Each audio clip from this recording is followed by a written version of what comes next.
Howdy, travelers from afar. How do you all do? Welcome back to Planescape Torment for today. And I do hope you're all doing well. And I don't really have too much to talk about today, so let's just get to the straight to the game without too much to add.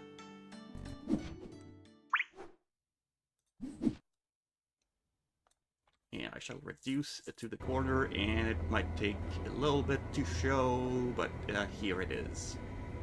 Oh, also, I want to try something. Yeah? Huh? What? What's up, Chief? What's the word, Chief? What's up? Mort, like Latin. Women are the reason I became a monk. And you know what? We should get some female zombies to join this party, right, Chief? You know, if I could click you wouldn't know a moment's peace. I knew that there was something like that. What's up? I'm gone. Alright, so I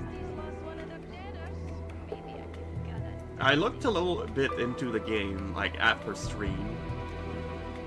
And the sort of people I should probably talk to are the ones with names, from what I read.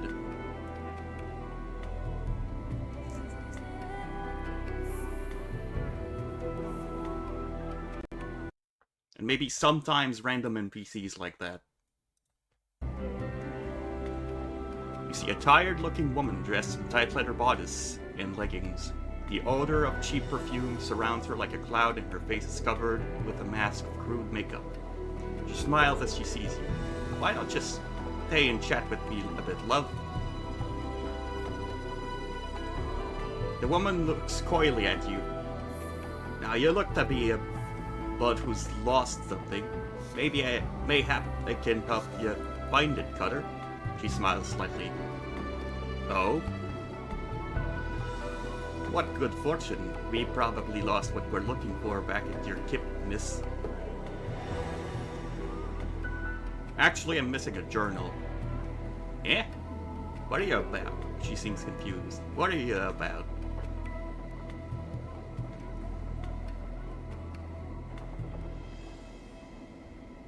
Forget the journal. Maybe you can help me find what I'm really missing. Forget it. Then I had some questions.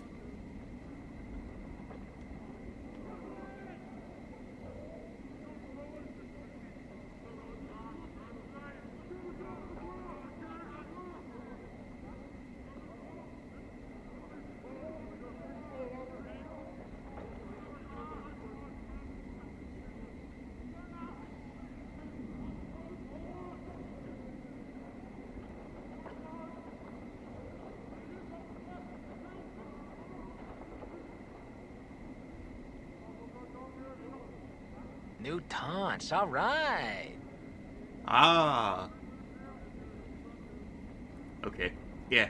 I should probably talk to some random people like that once in a while as well.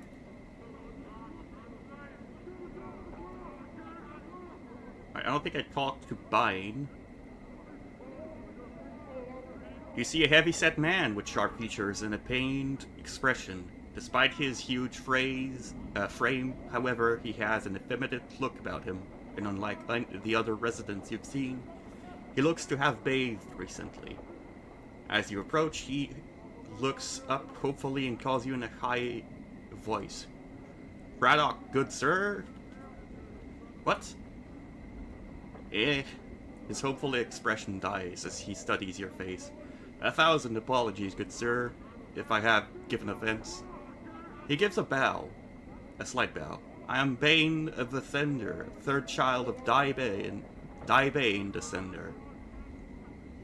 I am one of the many runners in the employ of the House of Senders.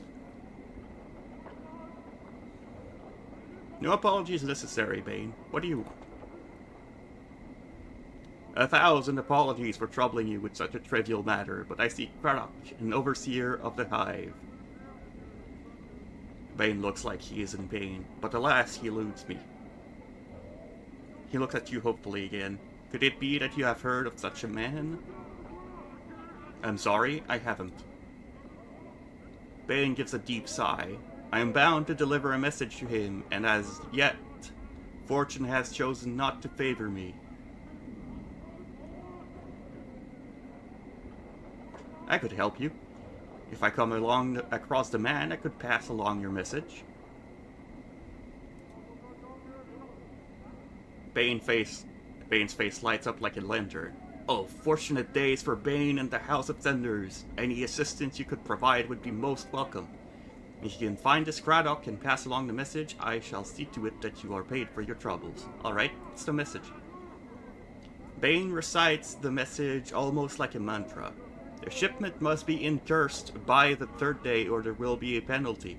Bane frowns. I am told that Craddock will know of the shipment to which the message pertains. If I see Craddock, I will pass along the message. Is there anything you can tell me about him before I go? That might help me find him. He is said to be a giant of a man, stern features, that he is an overseer in one of the hive marketplaces. Alas, I know little else of that, good sir. I see. That's enough to go on for now. Bane frowns. Thank you, sir. Should fortune favor you, and you are able to bear the message to Craddock, be so kind as to return and tell me of it. I will see to it that your efforts are rewarded. Very well. Farewell, Bane. Updated my journal. And so named people like that will have quests, I imagine. That is why we're talking to them.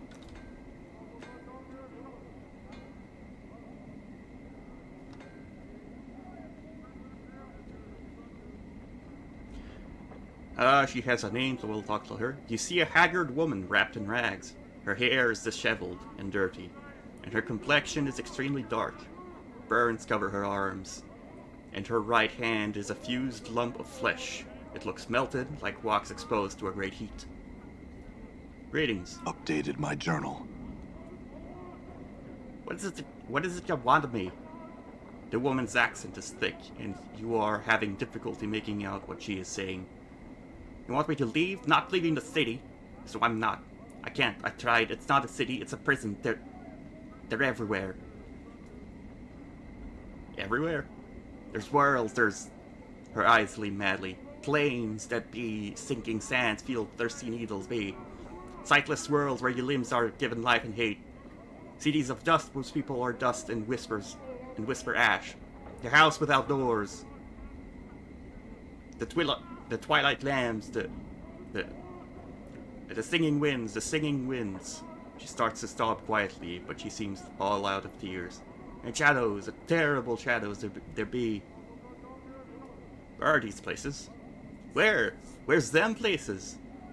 She flings the lump of her right hand in an arc gesturing at the cityscape. There is all here, everywhere. Doors here to everywhere. Doors? You're telling me you're not knowing this? She squints at you and her teeth start chattering. Tell you I will. Beware every space you walk through or touch in this thrice-cursed city. Doors, gates, arches, windows, picture frames, the open mouth of a statue, the space between the shelves. Beware any space bounded on all sides. All these are doors to other places. Doors she meet in Silent Hill. I'm not sure.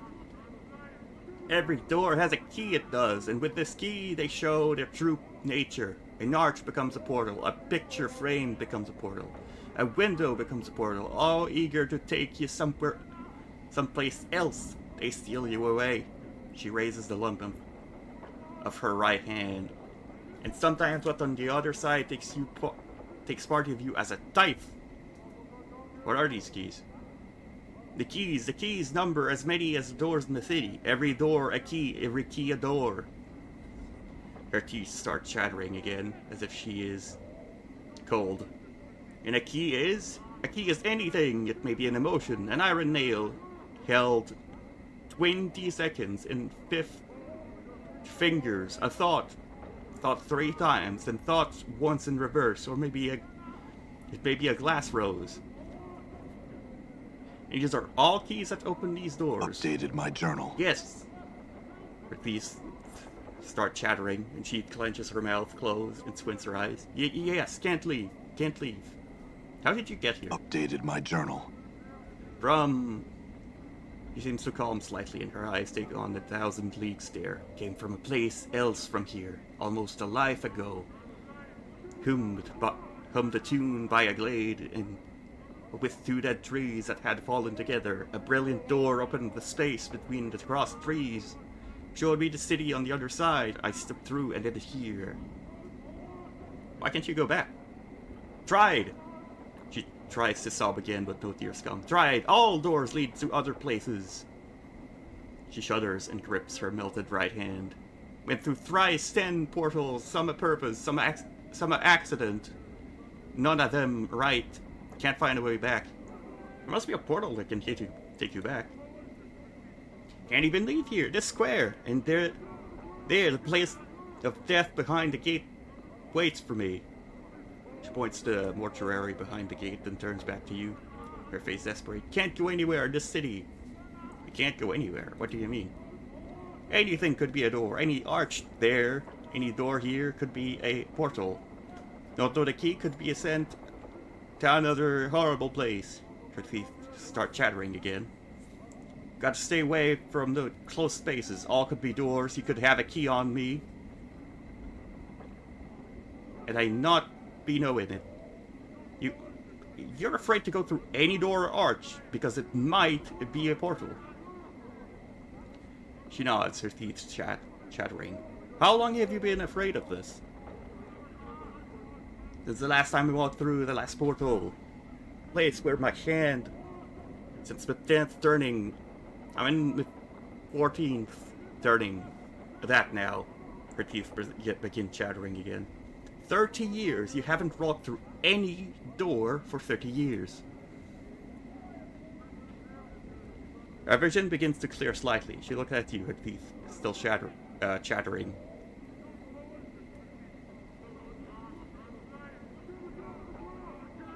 If you got here, there must be a portal that can take you back. It's only a matter of finding it. She smiles. Her teeth aren't chattering anymore because she is cold. They are moving around inside her mouth, her gums twisting as the teeth shift around. They rise and recede as you watch, chattering as they rattle against each other. What? She hisses at you. Only takes one portal. You step through an accident, thrive the fear into you. I went through thrice 10.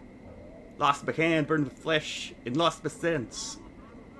She looks at her feet. No more, no more.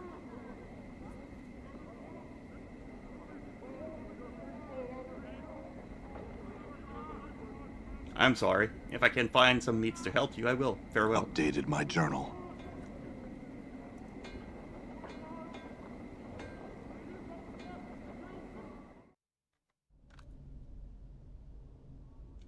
We already talked to her. All right. Howdy, Kel. Welcome.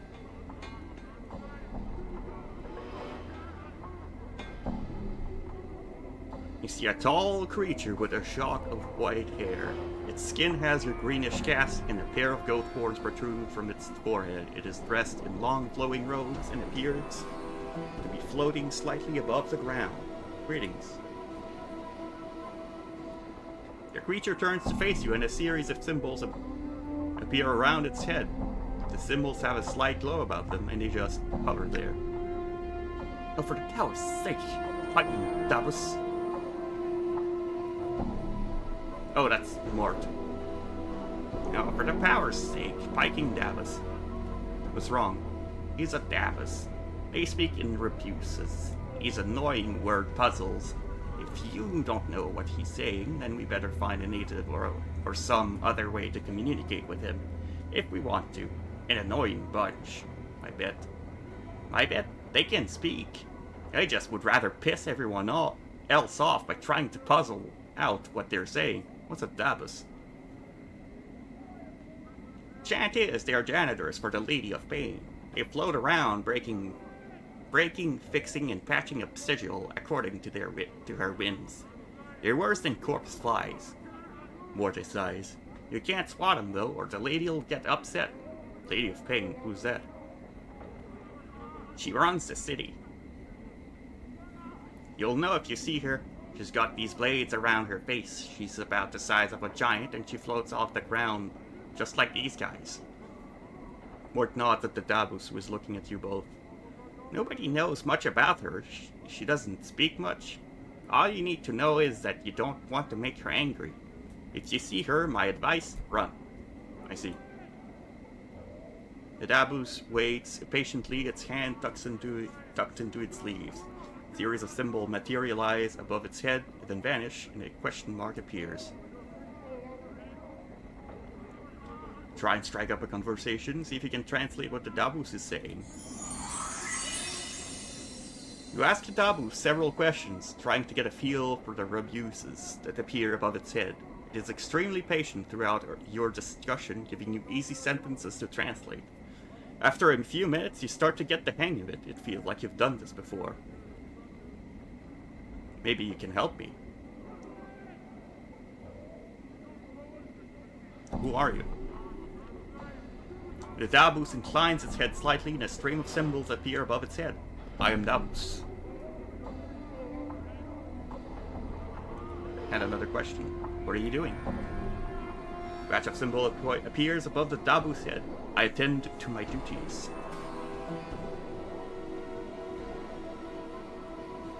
Had another question?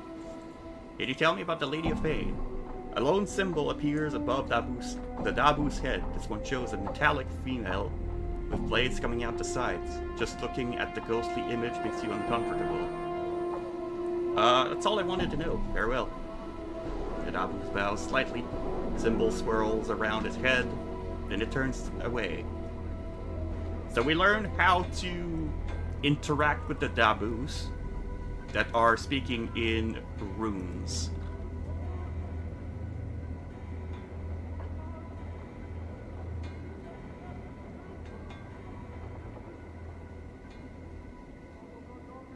Savatai. This woman's face looks broken, and she's covered in scars.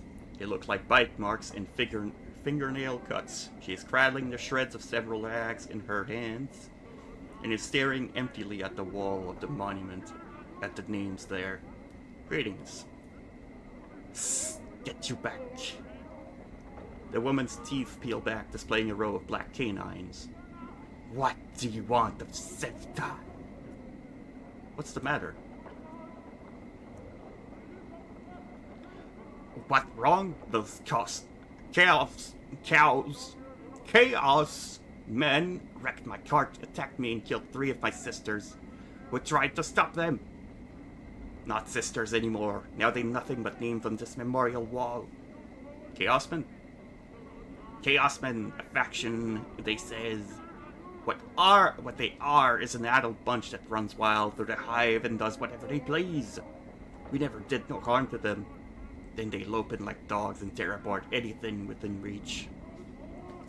Were these Chaosmen attacked you? They're a hiver gang, a bunch of adult sods call themselves the Starved Dogs Barking, or some barmy nonsense.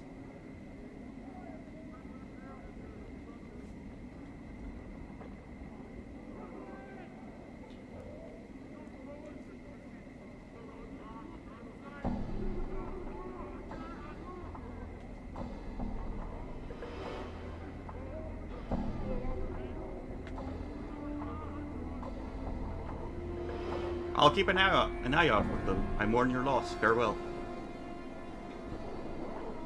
I'm gone. And if I talk to her again, is there something else? I guess not. If 3 deaths they caused, then 3 deaths they shall suffer. That seems a bit evil of a choice.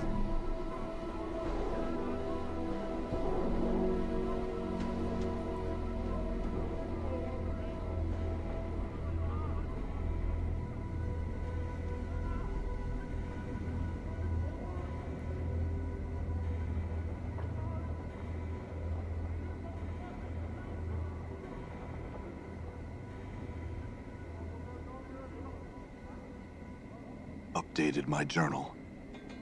Done. Alright, now we have a Quentin over here. The man before you looks to be middle of height and years. He is stout with a thick, bullish neck, and his shoulders are hunched as if a great weight was pressing upon them. He wears an impatient look as he stares at the black monolith in front of him. Greetings. The man throws you a glance. There's room, Cutter. No need to ask my leave to stand here. Actually, I wanted to know what this monolith was. It's a tombstone for the plains, he scoffs. Graveyard of names that are scratched on that rock. Can only hope my name's the one that'll split the stone in twain. He points at the base of the monolith. Quentin right there.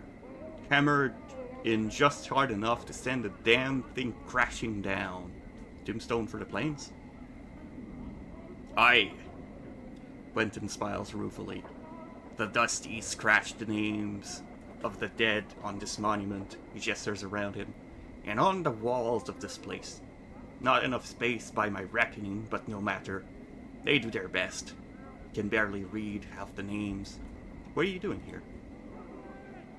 Reading the new arrivals. Try to find a new one every day and try to remember if I knew him. Nothing more. The dustmen record the names of all that have died on this monument. Aye. They scratch him on this rock and scratch him off on the walls in this place too. Quentin scoffs. I don't know why they take the trouble to take accounting of the dead. The Dusties have more care for the living. The living? Aye, you know about the dustmen mourners that come to this place. They aren't mourning the dead, see. They're mourning the living. You can barely get a word in them edgewise without them asking to mourn some poor living burg for you. Why do they mourn the living? You got me there, Cutter, he shrugs. I want to put the question to them. Seems to me the dead are thrice worth the pity of any poor sod living in this pit. He nods to the monument. Every name on there is blessed in my book it is. Ever know of anybody who came back after their name was put on there? You mean come back from death? Quentin shakes his head. Not a one, Cutter. Everything that lives dies, and that's the way of things. He shrugs. Still, considering the plains go on forever and all, I suppose anything's possible.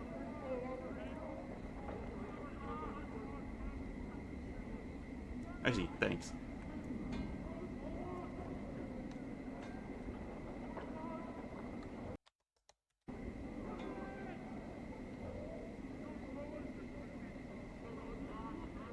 Talk to Bane the Sender. There's the Pope's over there. Looks like the Dusty's lost one of that had been telling his cover about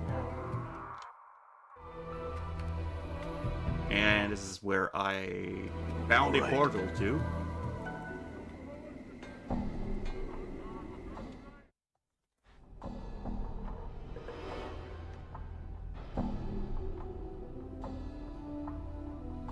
This man looks haunted. His eyes are half-lidded as if he had trouble sleeping, and his hair is long and unkempt. His beard is flecked with bits of dead skin and old bits of food. Ugh. He doesn't seem to notice you as you approach. Greetings. The man glances up at the sound of your voice, and his slack expression vanishes. It looks like someone has lit two fires in his eyes. Well, what be your business barging into my house? His eyes narrow and his teeth clench. Get, or I'll send you back to whatever grave you crawled from.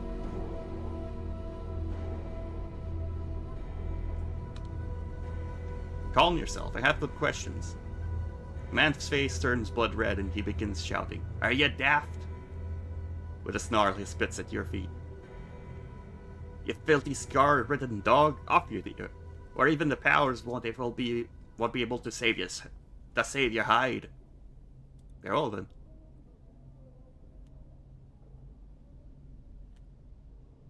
The man throws a parting shot at your back. You'd best never cross me again Cross me door again, you red stinking bastard.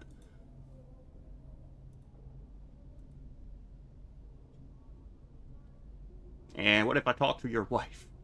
This woman looks to be in her middle years, and her hair has streaks of grey running through it.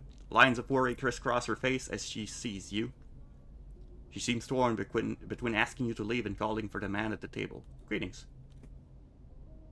Yeah, you'd best leave before I call me husband. He won't take kindly to you having barged your way into our home.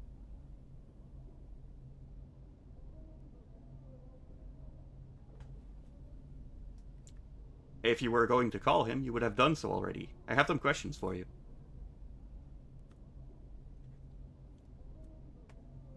She glances towards her husband, worry in her eyes. I have not the time, stranger. Do not be troubling me with such things. Excuse me, are you alright? Me? She seems surprised. Oh, I... She lowers her voice. You'd best leave. Me husband has not been himself of late. It best not provoke him with your presence. I spoke with him. He seems troubled. What's wrong with him? He's been out of sorts of late.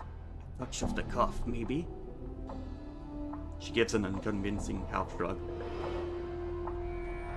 If you tell me what's wrong, I might be able to help. I think he's done something he regrets. Her worried expression melts into despair. I think he signed one of the dead contracts. I cannot imagine what possessed him to do such a foolish things. Dead contracts? The dead, the dustmen, have contracts that give them the right to someone's body after they die. What do the dustmen do with the body after death? Animate it with black magics. Turn it into one of the walking dead. Make it a worker till... She looks at her husband helplessly, till it rots away. Why did her husband sign such a thing? He may have been eager to bring home some more jink than custom. He's prideful, but I think he's hurt himself more by doing so. Can this contract be undone? She looks at you surprised and sighs. I've tried. I've spoken to the dustman that he did the signing with, but he's cold and chill, like all the dusties. He even lectured me on me husband as if I had no right to try and help him. Her lips become a tight, thin line as if picturing the dustman's face.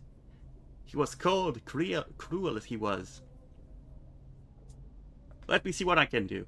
Who was this dustman your husband signed a contract with?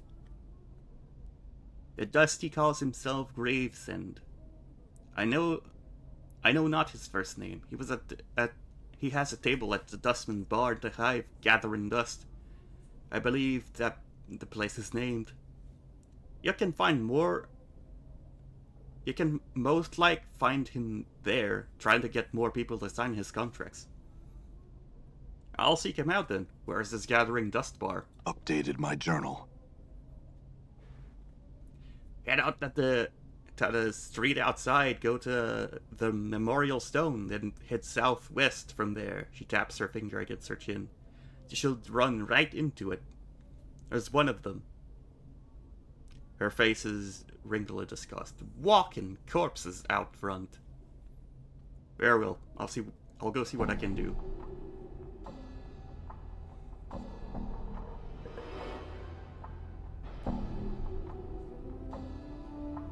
And will turn away such a friendly gesture. She seems grateful. Then her worried expression returns. But I must ask you not to let on I ask you to do such a thing. Me husband has terrible temper, and he were to find out. I promise that your husband will not find out. Thank you, stranger. I appreciate your help. It's no trouble. I'll go see about undoing your husband's contract now. Done.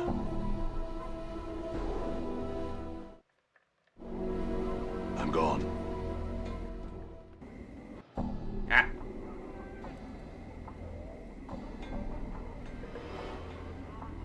right, the S button is... Looks like the Dusty's lost one of the dead. Slow Sigil day it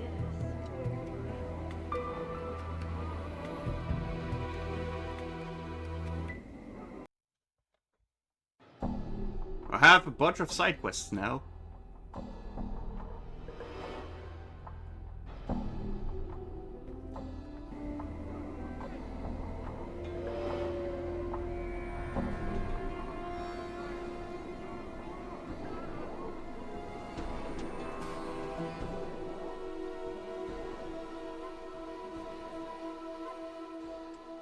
Mortai Gravesend.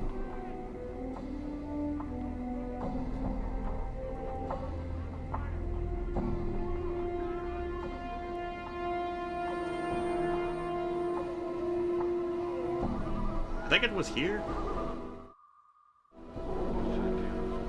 Done.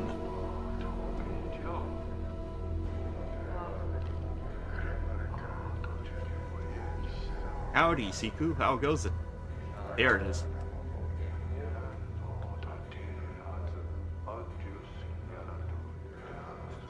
Traveler. Mortai smiles as he sees you. We meet again. And how may I help you on this fine Sigilian day? He looks hopeful. Come to sign the contract, perhaps.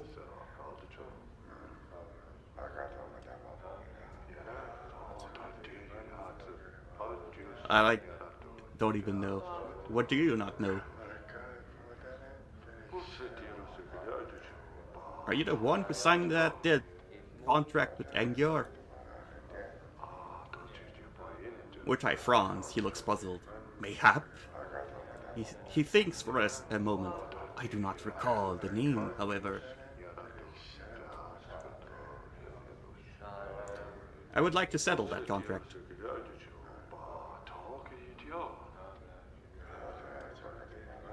I think I'm sick, but I don't think I am. I'm gonna go meditate.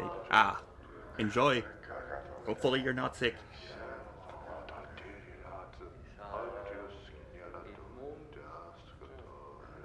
Is there any way I might be able to settle the contract with you? Mortai shakes his head. It is now a matter of law, not a matter for discussion.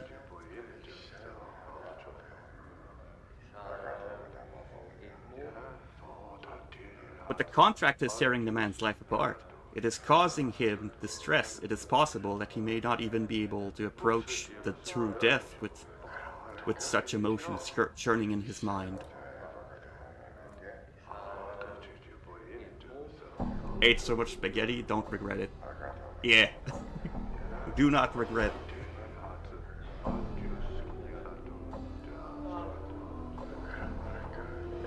Mortai chews it over for a moment. It looks like you've negotiated him into a corner. I cannot. It is a matter of law, my friend. Besides, the burden lies upon the signer. The burden lies upon the signer to overcome his own feelings in order to reach the true death. I cannot. So what you're saying is you'll deny him the true death for the sake of a piece of parchment. Mortai sighs and holds up his hand as if to placate you. Look, it's not how you're making it out to be. If I die, it shall only be by spaghetti, and it shall be beautiful Valhalla death by spaghetti. Yes. You obviously hold the philosophy of the dustman in contempt to damn the man's soul over a piece of paper. The other members of your faction know of your conduct in this regard. If not, they soon will. Mortai glares at you for a moment, opens his mouth, closes it, then opens it. By the 9 hells, wait here. He drops his voice to a whisper. And keep your bone box latched. He gives an angry scowl and stomps off. Wait. A few seconds later, he returns. He is holding a dusty piece of parchment, which he gives to you. Here! He sniffs disdainfully. All for a man's peace of mind. Now begone and nettle me with your preachings no longer. And so we have gaslit a man into forfeiting a contract that was signed.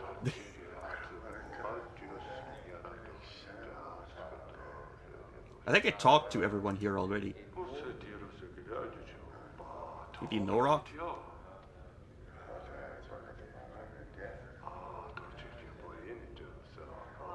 You see a spindle-thin Nussman in dirty black robes, his stiff black hair spraying forth from his skull like a crown of spikes, and his leopard white skin is drawn sharply across his skull. He's frowning into his drink and mumbling to himself. I don't remember his conversation, so... Greetings. The dustman looks up, blinks once, and then looks at you up and down, studying you. As he studies you, he takes one of his spiked locks and points at himself with it. Noraksh. Initiate. Dustman. Guard. You look troubled, Noraksh. Noraksh touches his face and traces the shape of his frown with his finger. Troubled, yes. What's wrong? The dustman looks you up and down. Many troubles I have. Help can you? A mausoleum awakes, the dead walk. The dead disturb, the dustman disturbed. Find out what disturbs the dead, and copper coins I will pay. Very well, where is this mausoleum? Updated my journal. Mausoleum by a dustman memorial. Go north and west from the Black Monument. Go to arc in a semicircle over your heart with this finger make. He wiggles his index finger on his right hand. To the mausoleum, go, you will. I'll look into it. Mausoleum, I feel like it's the place I teleported from. Maybe I could gut a dusty. Walking ones looks like. Maybe I could gut a dusty. Yeah, this is I'm a gone. not mausoleum.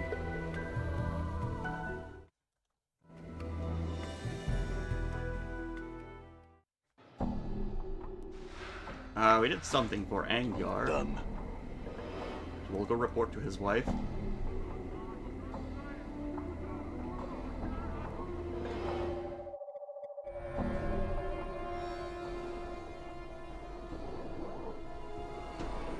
Angyar's wife looks up hopefully as you approach. Were you able?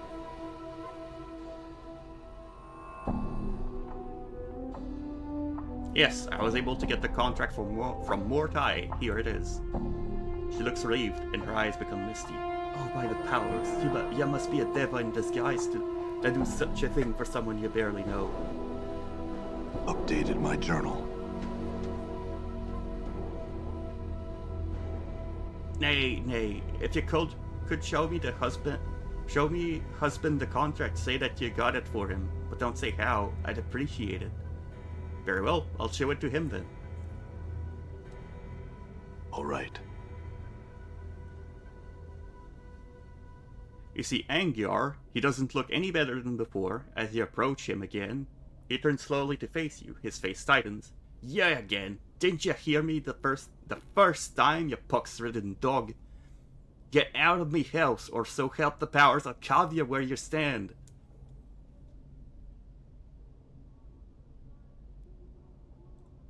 Show him the dustman contract.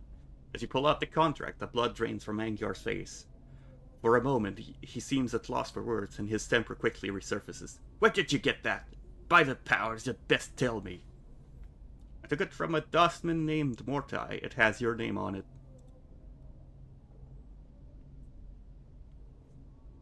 Angyar can't seem to take his eyes from the contract. Why'd you bring it to me? He looks suspicious. To ransom it? Tear up the Updated my contract. journal. You tear up the parchment, and Angyar's eyes follow the bits of paper as they float to the ground with a desperate look. He shudders slightly, then straightens, as if a great weight was lifted from him. Yeah. He looks like he is about to thank you, then stops and stares at you suspiciously. Nothing free. Nothing to hide, Cutter.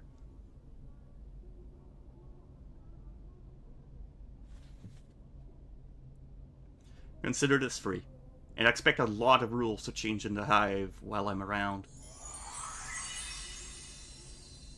Angyar's angry expression crumbles. He looks tired of fighting his good fortune. I must have prayed to the right powers this past half month.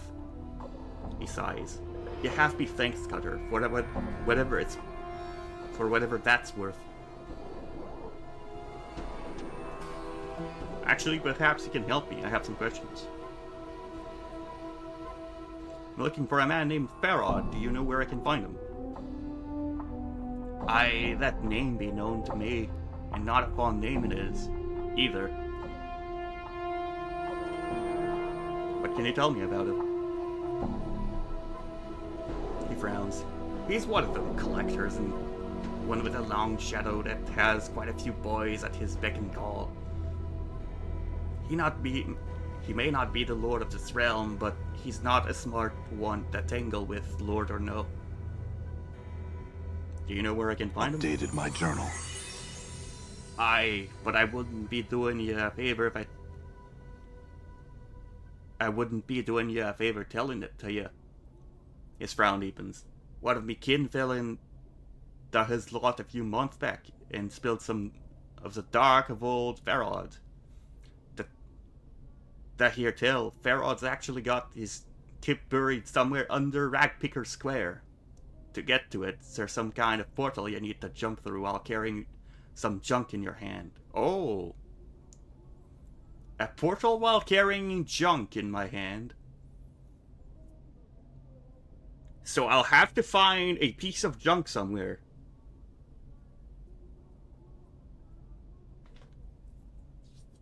Where is Ragpicker Square? It's a few blocks from here. Go straight west from the mortuary gate, keep going till you start seeing trash and rags piled up everywhere. You'd do best to walk careful there. The collectors there don't always wait for a body to die before collecting up the corpse, you hear?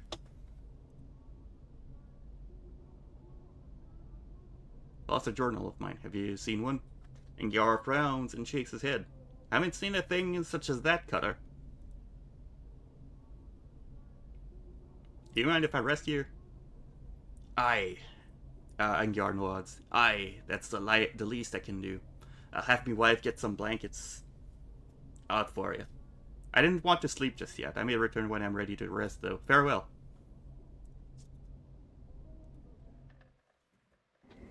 I'm gone. So I have to find junk somewhere. I think one of the chests in the mortuary might have it.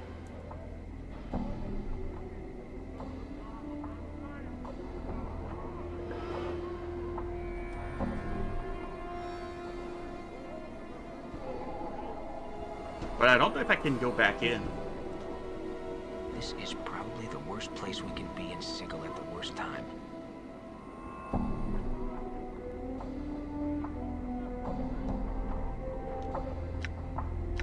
Yeah? I'm gone.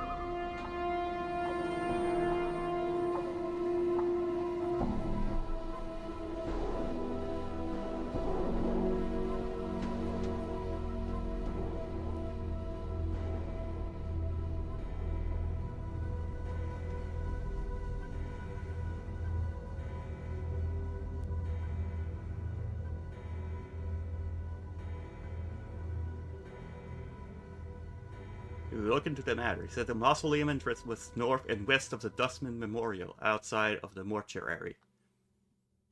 Go to the archway there.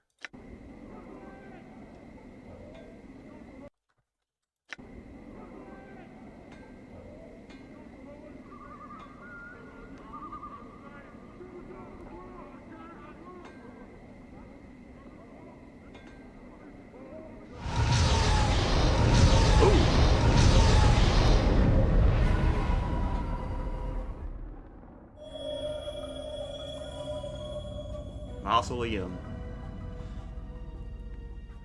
The spectral figure materializes from the gloom of the passageway ahead and quickly moves to block your path. It floats before you, its once human features twisted in a mask of rage. Defilers! Leave this place at once. Greetings. Leave now. Its booming voice echoes down the halls. This place is forbidden to the living. Leave while you still can. I have some questions first. Seek your answers elsewhere. This place is a sanctuary for the dead. I shall not permit their slumber to be disturbed by the intrusion of yet another insolent mortal. Another? Has someone else been here? If you must know, yes, there is another intruder who even now continues to violate the sanctity of these halls. The anger in the spirit voice fades. He seems somewhat saddened by the admission. The souls of my brothers and sisters cry out for peace. Who is this intruder? He is an evil coward who wields great power over the dead. He seeks something within these halls. What it might be or what purpose he is seeking it, I cannot say. Why don't you drive this intruder away? I cannot. The coward has sealed himself within the inner chamber of the mausoleum. He has erected powerful walls that bar my entrance into the chamber. It is from here that he calls upon his dark arts to awaken my brethren, and bends them to his evil will. Perhaps I may be of assistance of you. The spirit remains silent for several long moments. You can almost feel the weight of his lifeless gaze upon you. Yes, you might prevail where I have failed.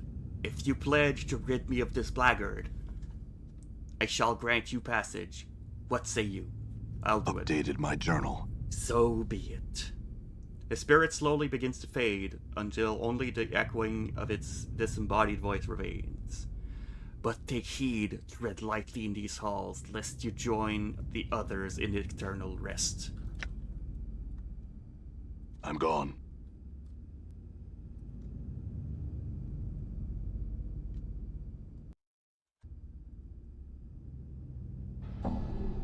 So we have a stumble upon some sort of, well, not really a dungeon, but...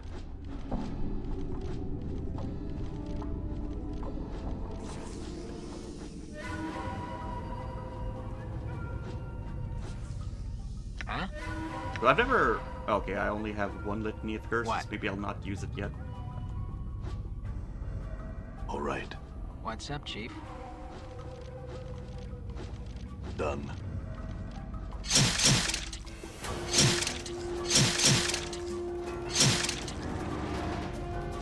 I'm gone.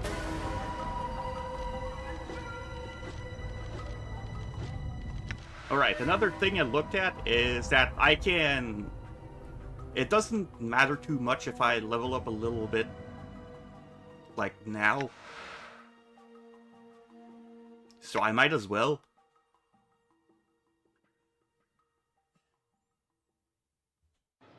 Like, it's fine if I gain some levels in Fighter. In fact, a key level for Fighter would be 7. And then I could potentially switch Mage at level 7. Done. What's the word, Chief? Sure, why not?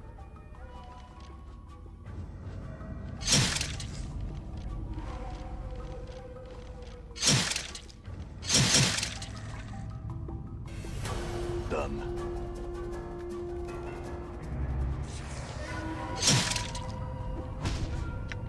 I'm gone. You see that?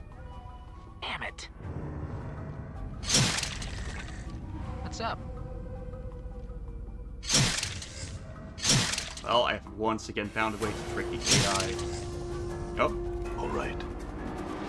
You see that?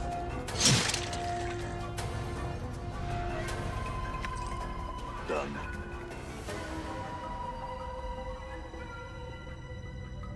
so I should keep an eye out for junk.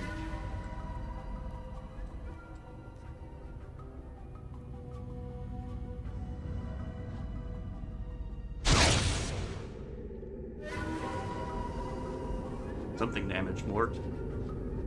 Damn it. I'm gone. Yeah? Sure, why not?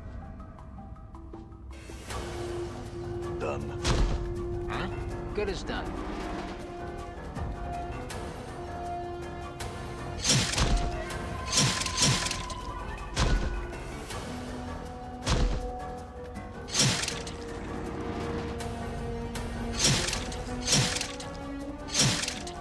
Did you see that? Done.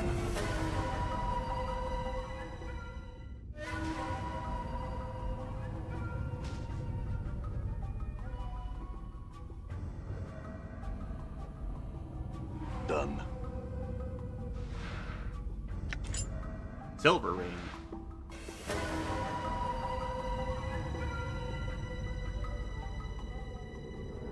Okay, so there's a different map here. Let's check this out here first.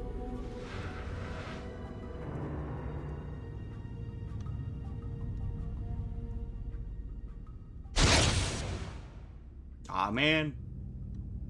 What? Okay, maybe you should start using items here.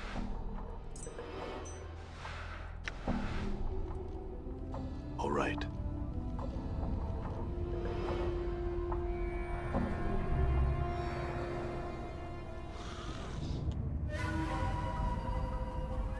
What's up, Chief? Good is done. What's the good is done? What's up?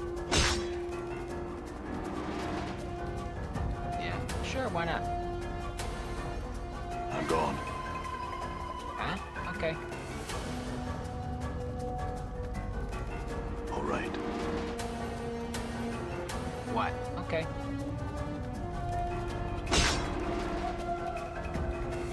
Die. Done. What's the sure, why not? What's the sure, why not? Damn. Okay, well, I got the giant skeleton stuck, so...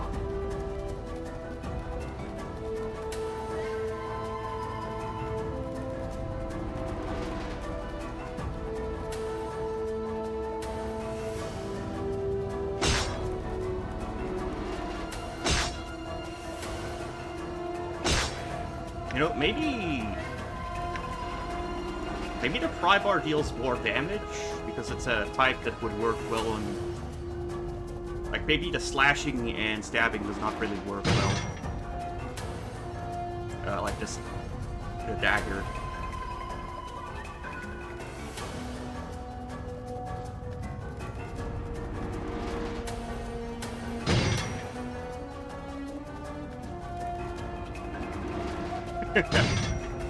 Yeah, there's a 6 damage.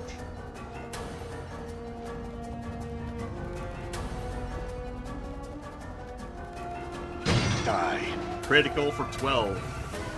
I'm gone.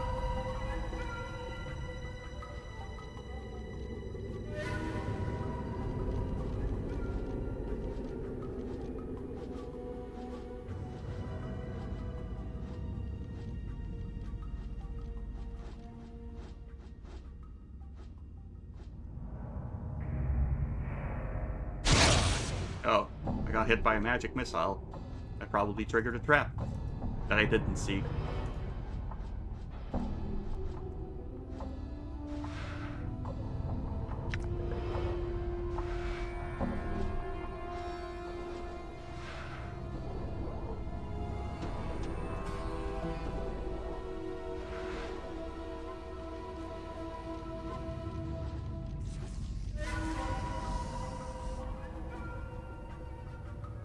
I'm gone.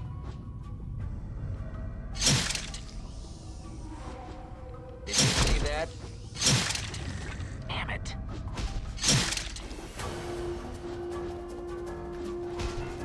Damn.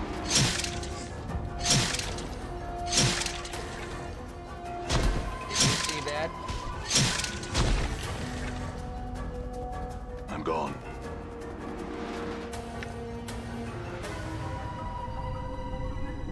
No, there's a way into another place. I still haven't fully checked around here.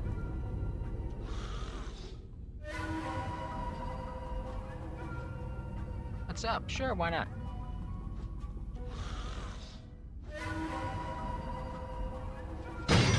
Yeah, sure, why not?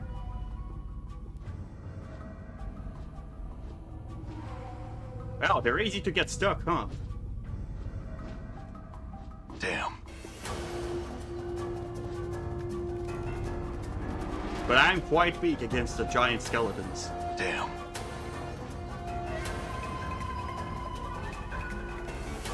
Die.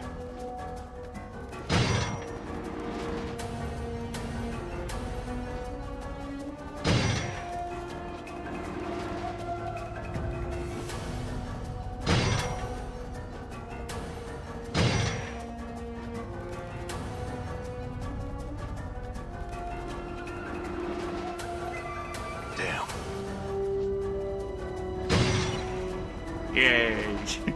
I'm gone.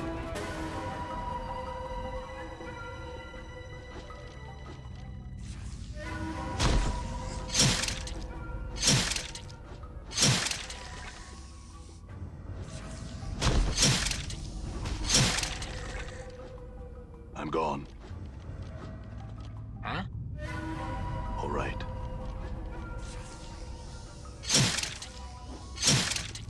Damn it.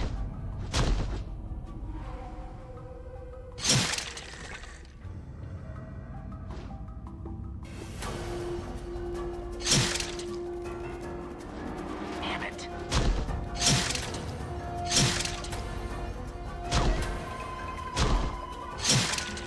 I'm gone. Done.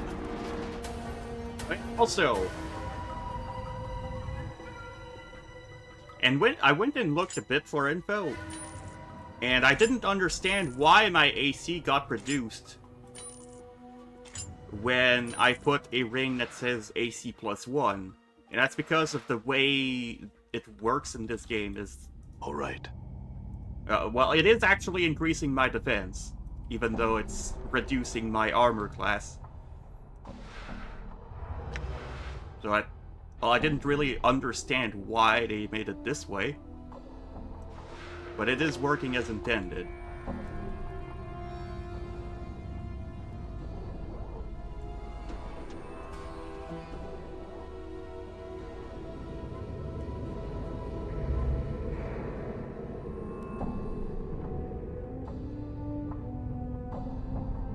It's the old editions with tacos. Yeah, I am not sure what that means. But it is the old system of D&D.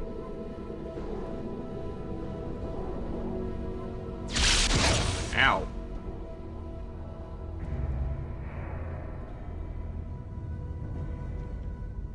Done.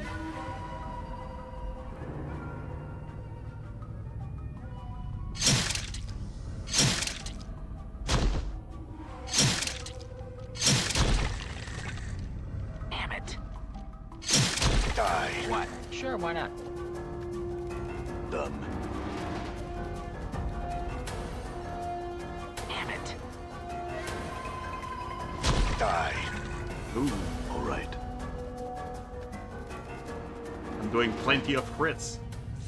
Damn it.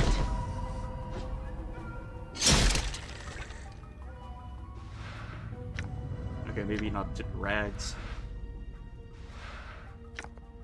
But whenever we find junk, we're going to pick it up and hoard it.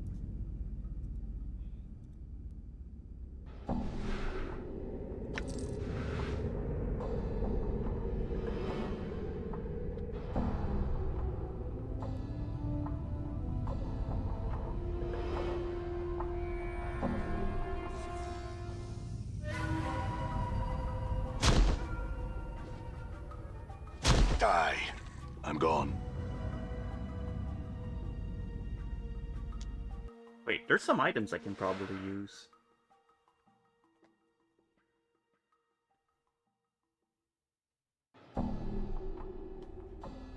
Okay, that's not quite the one. Yeah, that's what I was thinking about.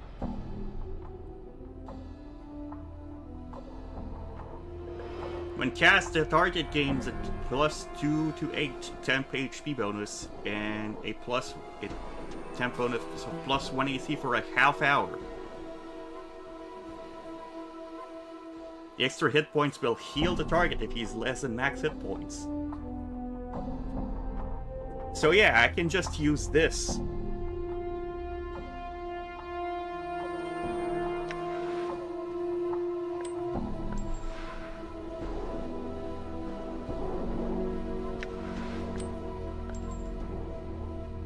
And I'll have plus AC for a while. Done. What's up, Chief?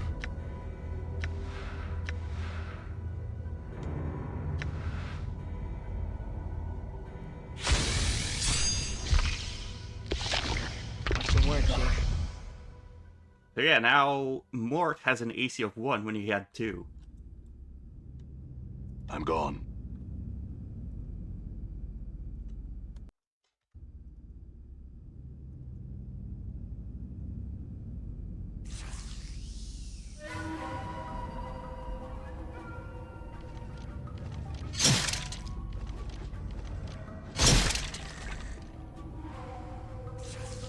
What's up? Good as done. Damn it. Die.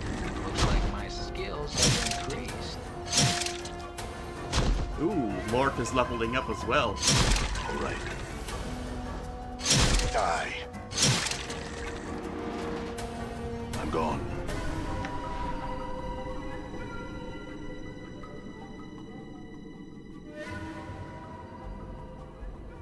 Gains 8 hit points and 2 hit points from Ka.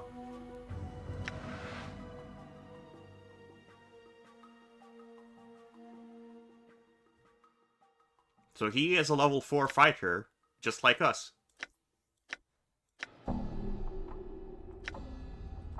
Done.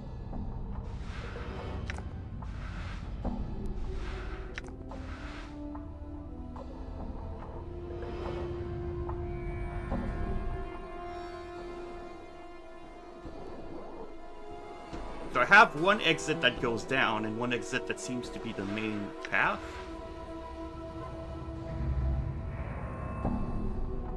I'll go check the downwards path first.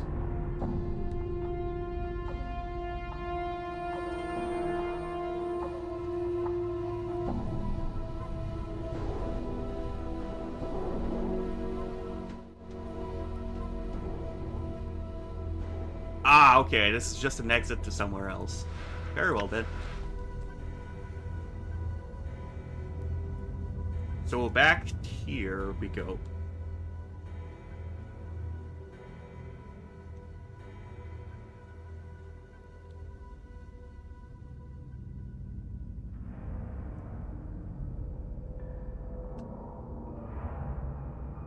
And we can move on to a different section. You see a mid-sized man in long robes of deep black. His hair is neatly coiffed, and an impeccably trimmed goatee complements his handsome features. Noticing your arrival, he puts down the book he was writing and then strides confidently over to you, smiling. Impressive, I must admit. I never thought you would make it this far.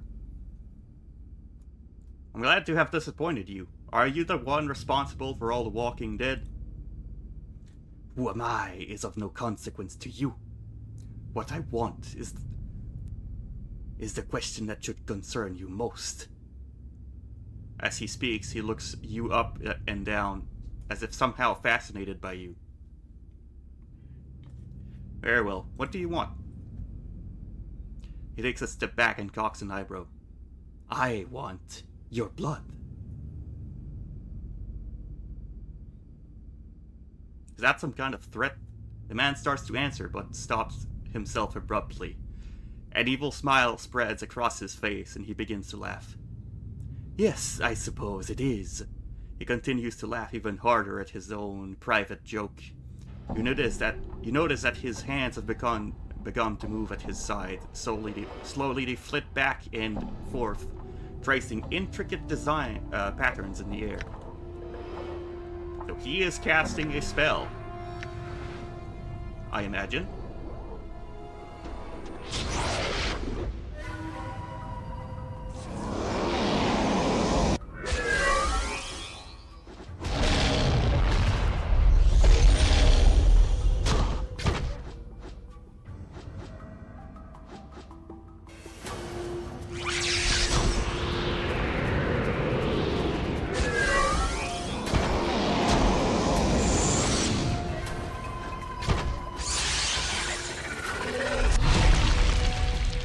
Good.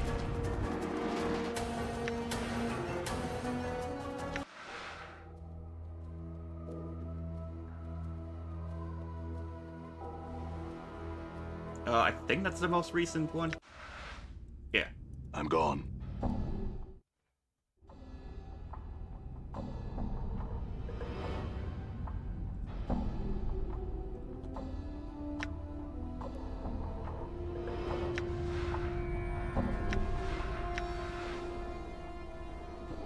What's up? Die.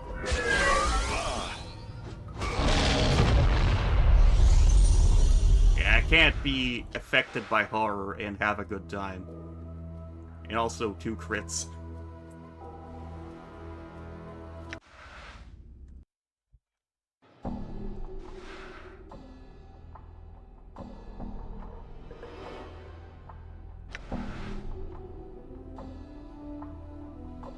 I could use a bone charm.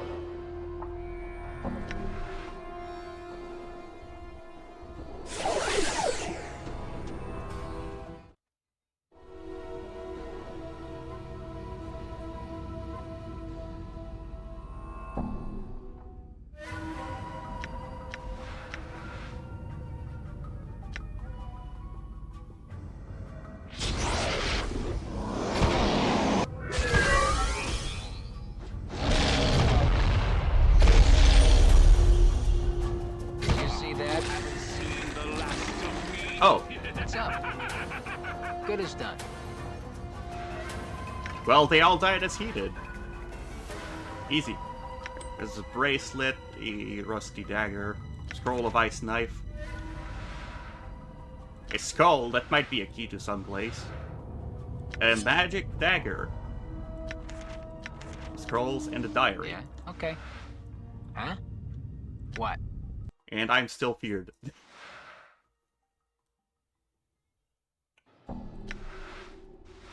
There's a bracelet. And I can't really identify it yet.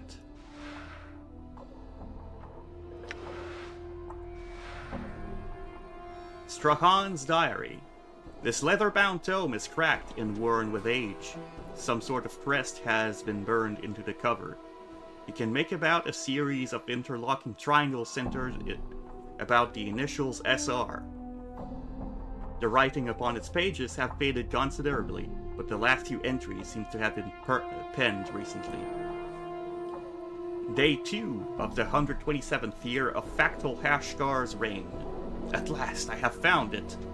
The missing page of the Aptarj grimoire is now in my possession.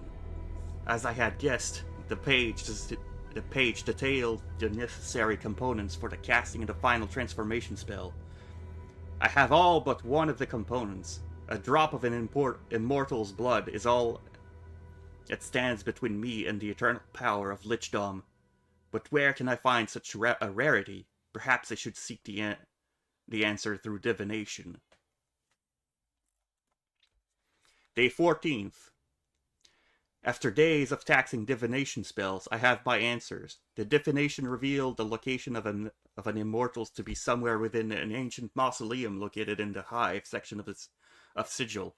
I must make haste. I must find this creature and draw its blood before it moves on. Day 15th. I have arrived at the mausoleum. Immediately I was set upon by a shade that guards the remains of those that interred within this place. I managed to elude the spirit and found my way into what appears to have been some sort of inner sanctum, protected by some minor wards to prevent any further interruption by that supernatural twit. I have set about raising some of the locals to conduct a search for the immortal. If the divination was accurate and the immortal is here, then likely it is interred within one of the many crypts that line these halls. It is only a matter of time now. Day 17th. I am not alone. Someone has entered the mausoleum and is interfering with my servants. Could this be the one I seek? The divination revealed that only that I would find the immortal here. Could it be that my presence in this place has prompted that which I seek to seek me out? What a delightful twist I shall have to... The ink, this last entry is still wet. And so we probably don't need this anymore. What's up, Chief? Okay. What's the word? Good as done. But I am still in Good a as done. fear from the spell. I'm no longer feared. Done. Yeah? I'll ship scrolls and magic items to you. Yeah, a skull will carry a skull. Leg bone club.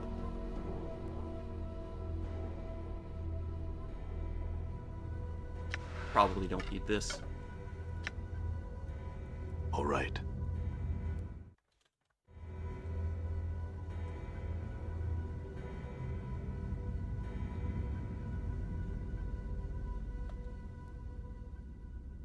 As you step into the corridor, the guardian spirit materializes before you. Its ghostly countenance regards you benevolently. I thank you. You have done me a great service. The spirits of my charges sleep quietly once again. Go in peace, friend. The apparition fades away, leaving you alone in the deserted halls of the mausoleum. Updated my journal. Done.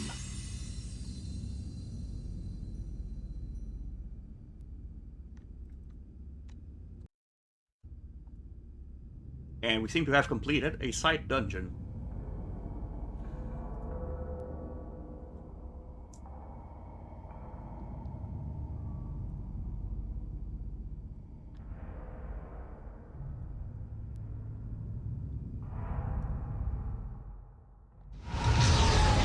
We can now leave and apparently be attacked by thugs as we get out.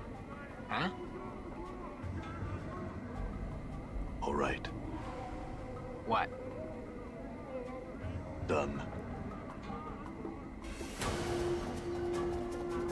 What's up, Chief?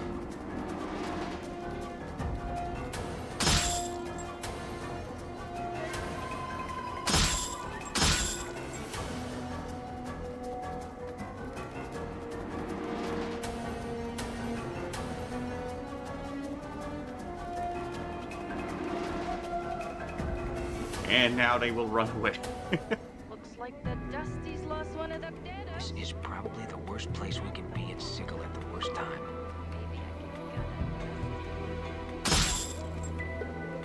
can I'm Yeah, I gone. understand your concerns.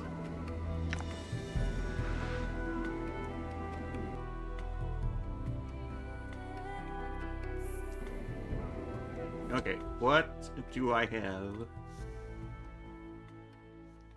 Okay, I have to go see Norox now. I did something at the mausoleum. Deaders today said walking ones looks like. Slow Sigil deaders.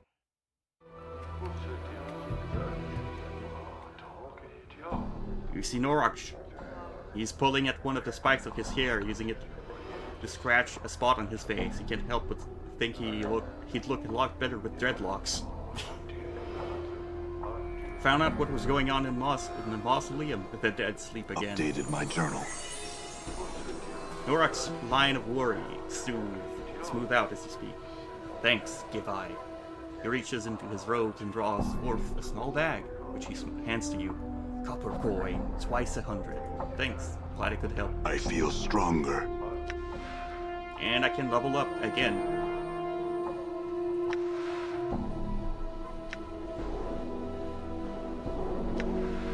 Wisdom is still an important stat.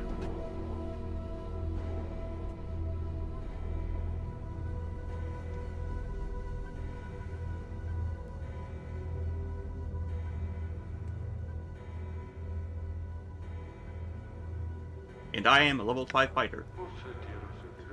Done. Can't find any deaders. Maybe I can gut a Dusty.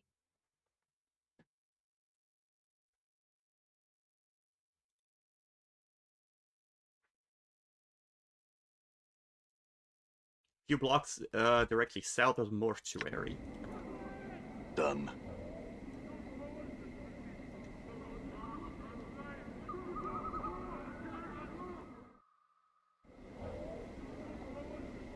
Done.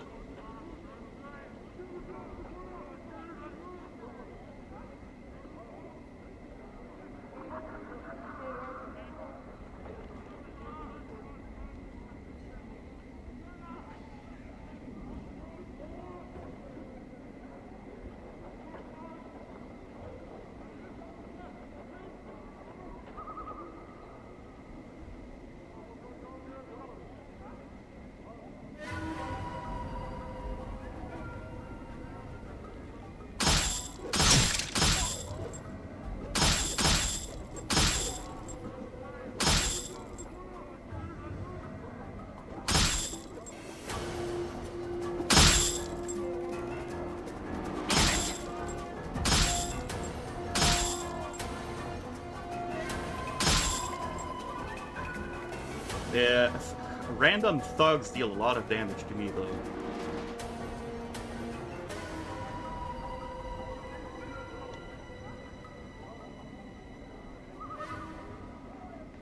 Die.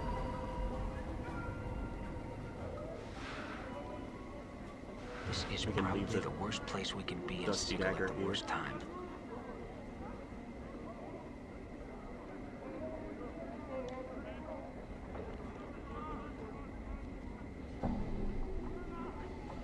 Wild-eyed man is hunched over, barking and howling at the top of his lungs. Beneath his thick matted fur you can make out this series of strange tattoos. They run the range from screaming faces to bizarre geometric faces, to what appear to be lines of verse. He's almost naked, but the dirt and filth covering him gives the semblance of modesty. Give a long, forlorn howl. A man whirls on you as he hears your howl, then gives a lopsided grin as he throws his head back, howling at you. He stops a few moments later, then resumes his lopping about, snarling and barking like some sort of feral dog. Snarl back at him, baring your teeth.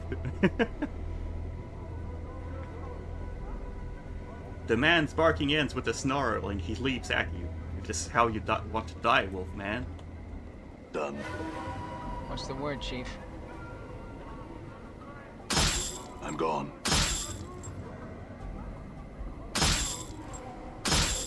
He attacked first, so I'm safe. Oh.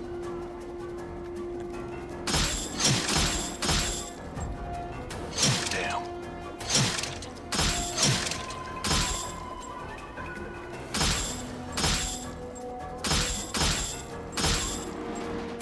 All right.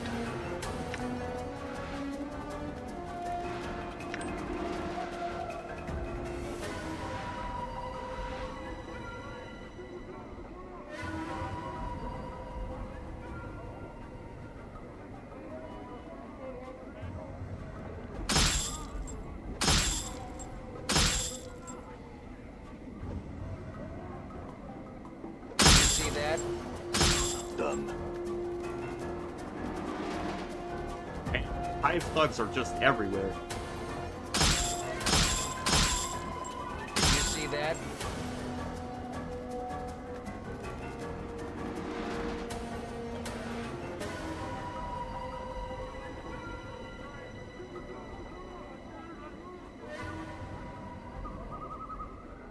Die.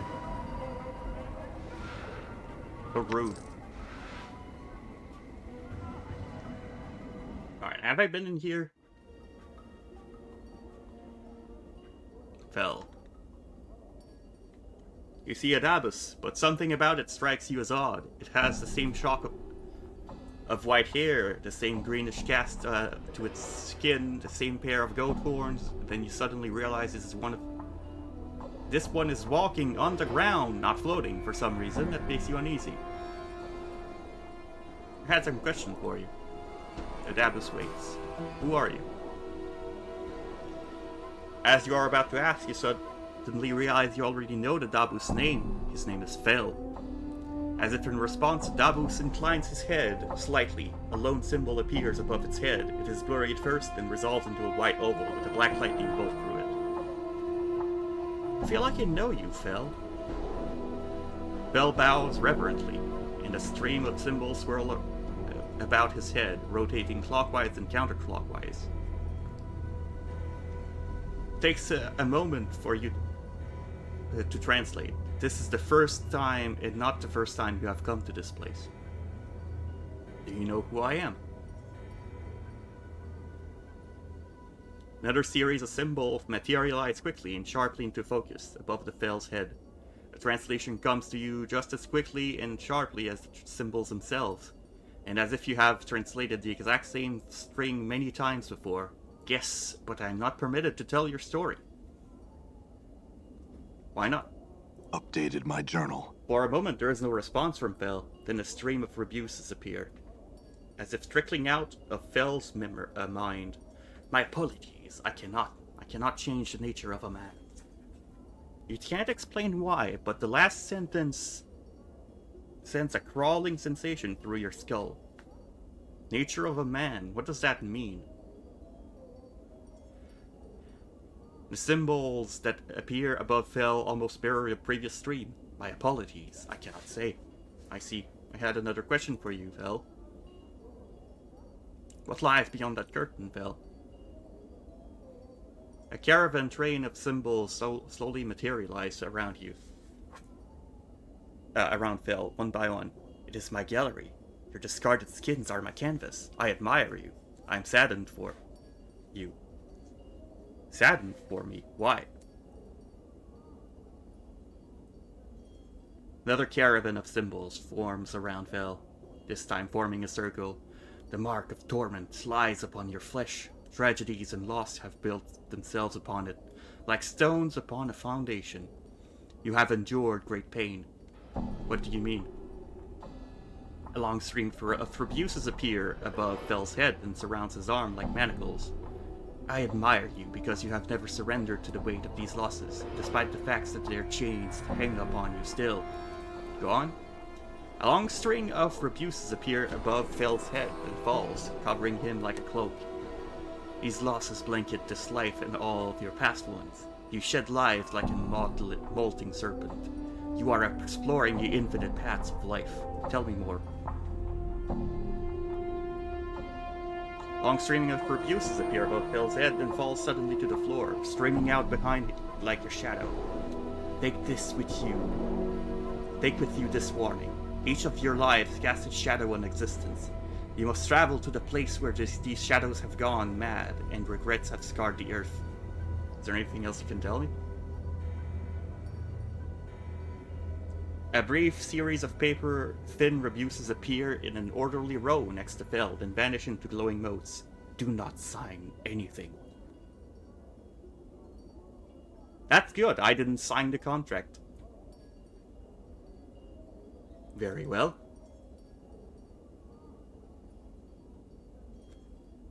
Another series of rebuses appear, forming a spiral. They have the texture of a question about them. Do you feel complete? Truth. I don't, in fact. Ever since I woke up in the mortuary, I feel like something's missing. Something inside. Fel nods, and a series of symbols materialize in a halo around him. You are strong. Keep faith, and you shall become whole again. I'll try. I had some other questions. You say you've met me before, Fel. Do you know how I died? Fel does not respond for a moment, then slowly, menacingly, 3 symbols materialize above his head, and each of them casting a long shadow. Shadows. Shadows? 3 symbols swirl about each other, each leaving a faint black misty trail about them. They take on a ragged edge, like teeth and talons multiply. Where there were 3, there is 9. 9 becomes 27, until the room is a swarm of shadows. Many shadows. They streamed from the darkness, swarmed you, and left you to die. Why? Their shadowed symbols swirl into one and dissolves to be replaced with a symbol. I do not know. Fair enough, very well. All right.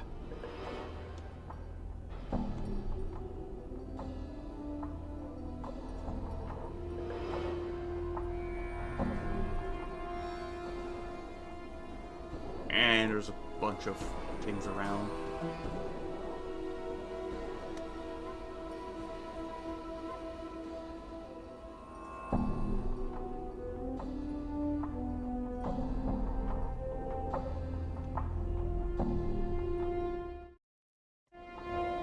All right.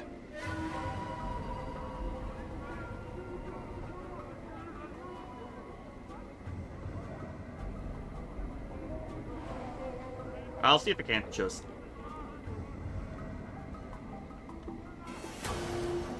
pass by them.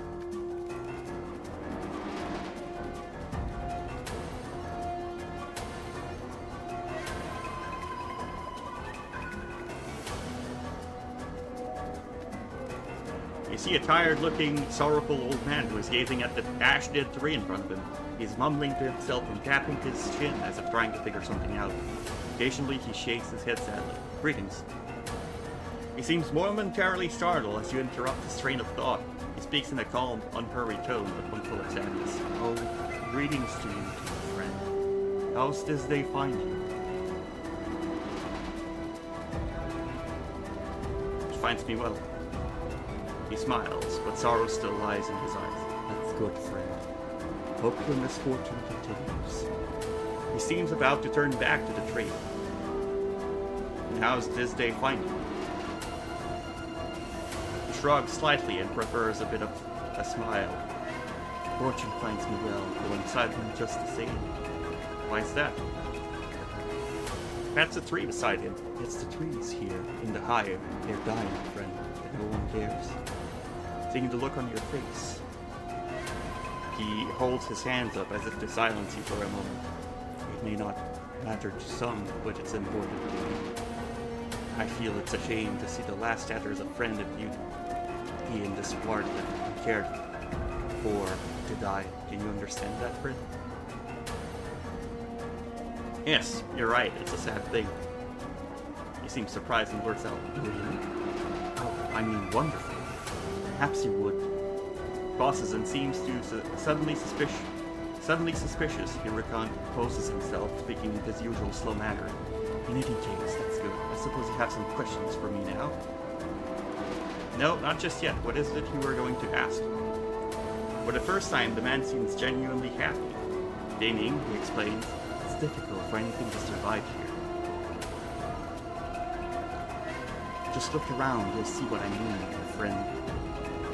I'm not sure it's possible for the trees to thrive here, even if they somehow were to get enough light and clean water. Go on? He nods enthusiastically. But if enough people care, really want them to live, I just know they'll survive. They'll turn green again and flourish. You could be right. I am.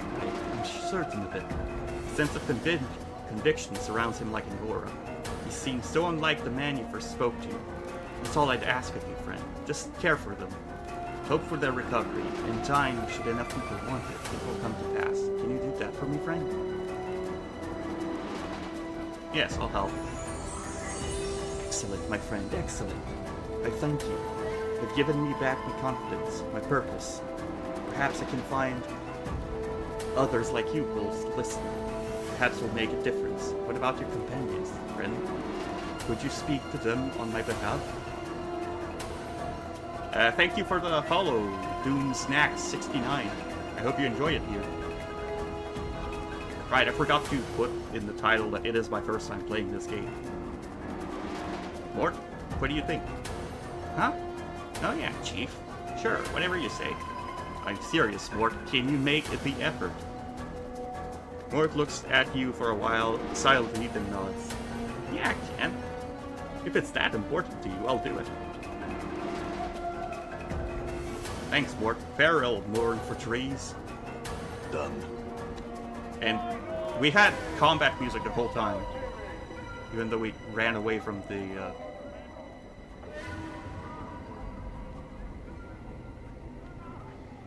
thugs.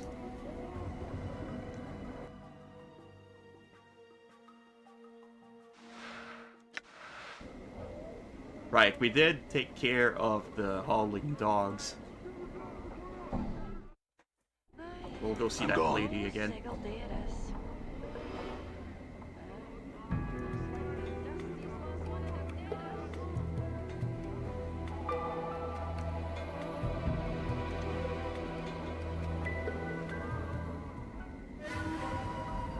Oh look, there's a thug that I did not finish off earlier.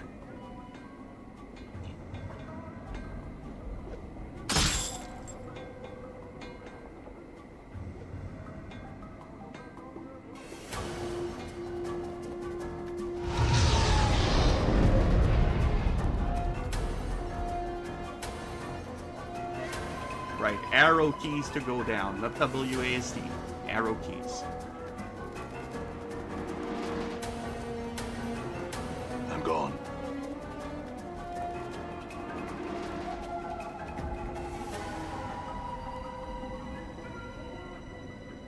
You again. The woman turns to face you, her lips peeling back in a snarl. You have news for Sevdai. I found the starved dogs barking and penned the 3 of them in the dead book. Updated my journal. The powers be not blind in their justice this day. The woman reaches into her spider-like hair and draws forth a copper earring. Here you are.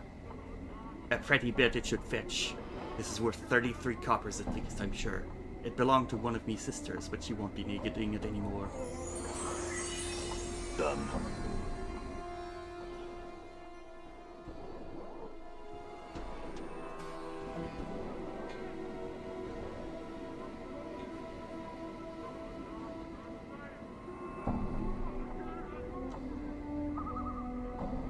Alright, so I should find a piece of junk somewhere. I think I remember where there was one.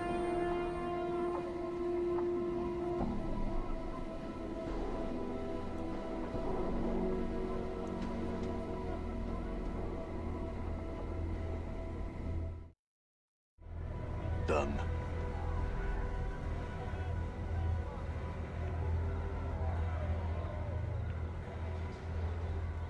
And also, I wonder if I can just break this now.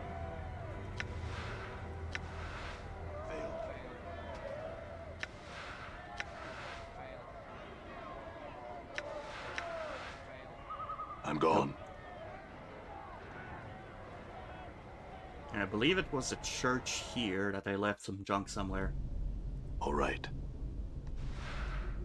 Ah, there is a piece of junk. So I must keep that in Alright. my inventory. Done. I don't know if it's one specific junk I need or any piece I find. Done. Might as well pick up the other junk since it's stacked.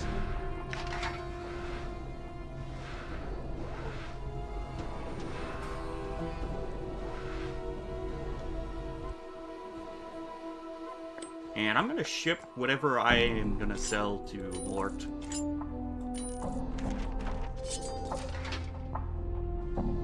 All right.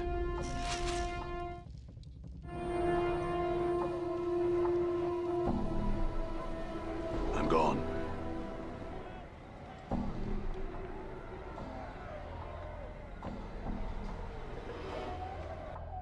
So find a way, find Craddock for Bane the Cinder.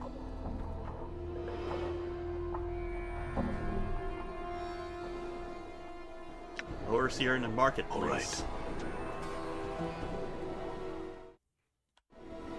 Done.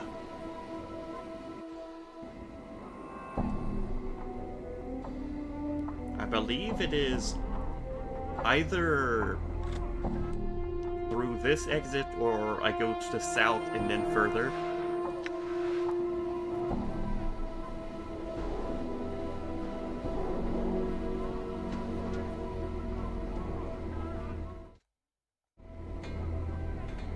I'm gone.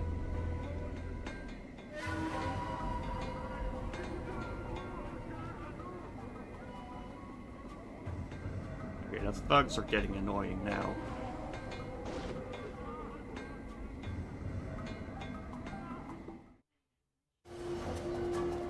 I'm gone.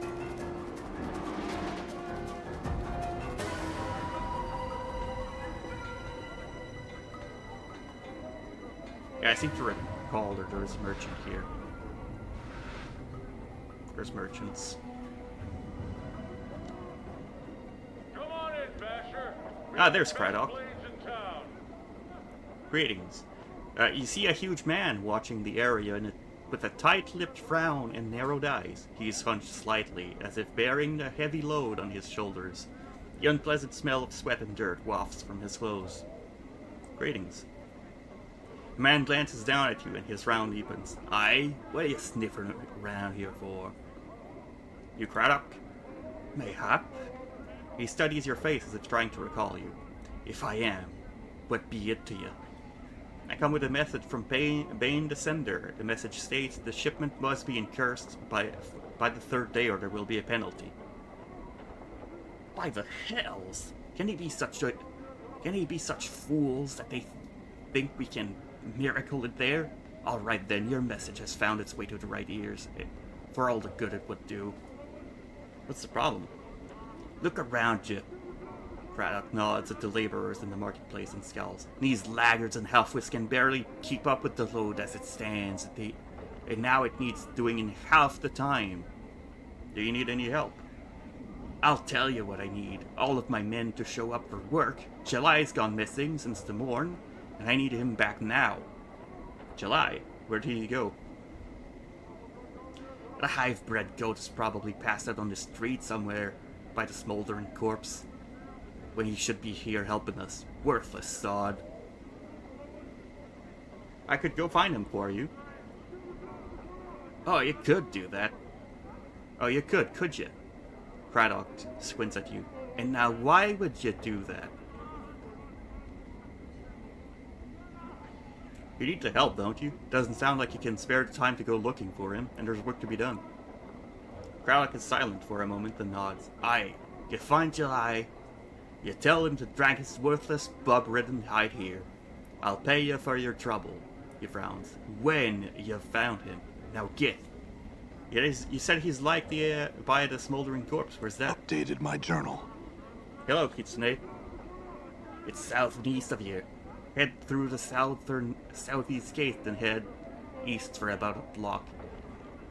It's got the mess drunk outside. I can't miss it. July is most like somewhere around here. Alright, I'll go look for him. Very well.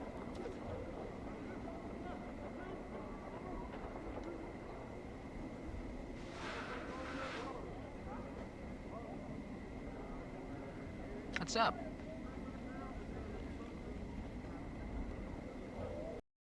And I do have some stuff I can sell.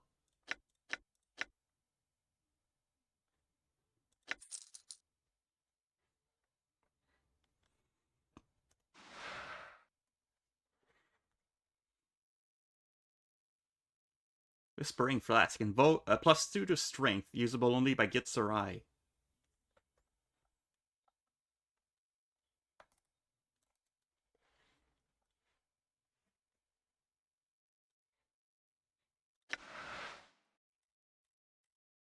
Oh, right. Can you identify? Yes, you can.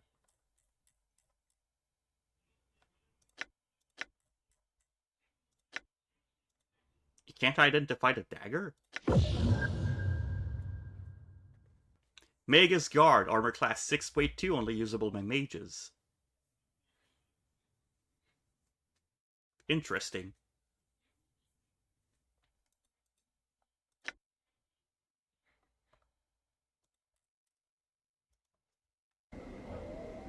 Like, I also have this dagger that...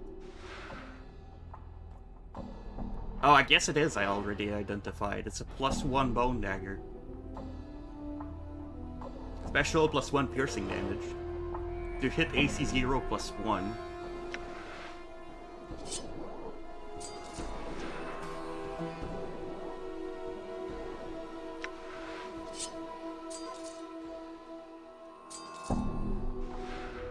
I guess I could sell the green steel dagger now.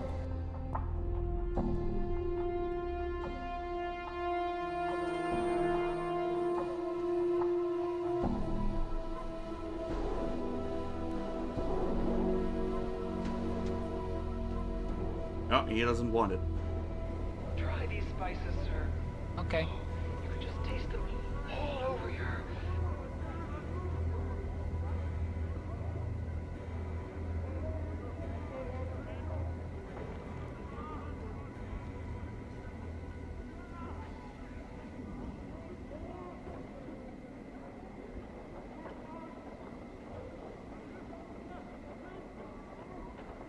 All right.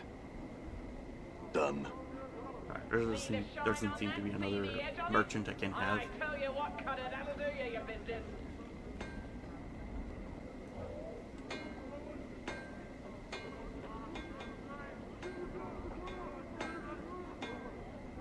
Come on off with you then, let's go. All right, Governor, don't dawdle then.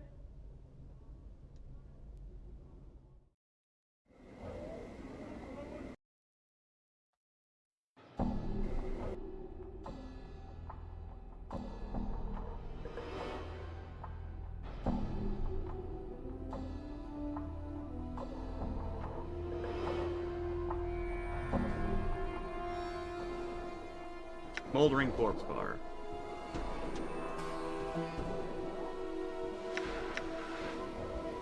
I'm gone. I think he was saying to go to the south section. Hello, Kitsune. I think I might have forgot to say hello. Come on off with you there, let's go. Alright, Governor, totally. All right. Smoldering corpse bar is right there.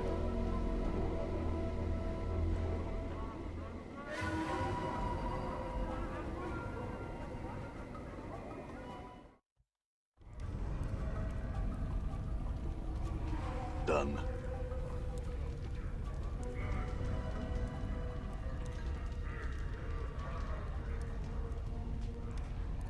Ignis. This crackling, billowing creature twists slowly above an iron grill upon the floor of the bar.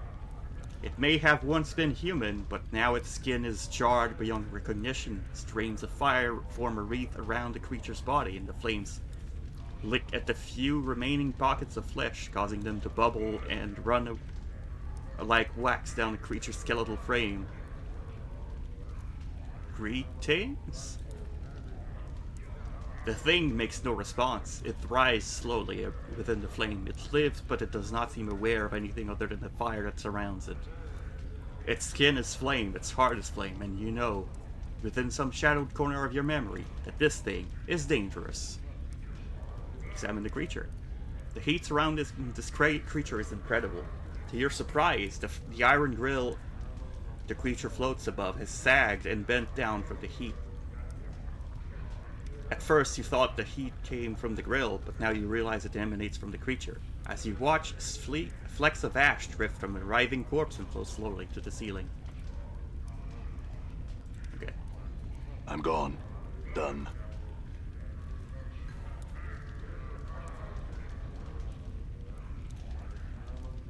This woman with fading bruises on her face and arms, and a look of despairing longing in her sunken eyes. She might have been pretty once, but those days were long ago.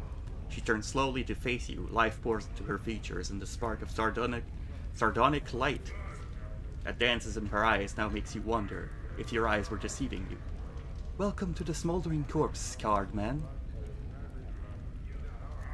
Who are you? You eating strangers? No. I am Drusilla. And you must be clueless. Don't ask me how I know that. It just shines off you. Clueless? I think not. She smirks at you, and her bruises seem to almost fade. Whatever you say, dearie. Whatever. Answer some question for me.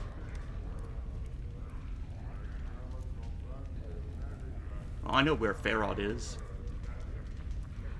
Who is that burning by the entryway? Updated my journal. That despair you saw on her face before flits across it again like a black-winged shadow before she masters herself. That's Cygnus. One of the greatest wizards ever to come out of this slummy excuse for a cesspool. They caught him and they opened a channel on the plane of fire through him, and now he's just a doorway for it. Keeping himself alive by force of will alone. If someone could douse him for but a few moments, it'd give him back life again. But they don't seem to make enough water to do that. Someone should be able to find something. Oh well, can you answer some questions for it? Wait, what's your connection to him? Her voice practically throbs with a deep ache. I was Ignis's lover, and he, my beloved. He loved the flame more than me, and now he has become the flame, and because I love him, I love the flame. But that's all I have done with now. Now I wait for him to douse himself. I sell what little I have just so I can be near him. Here, I'll answer some questions. Where Farod is, nobody knows. Where my journal is. Nothing. Good day.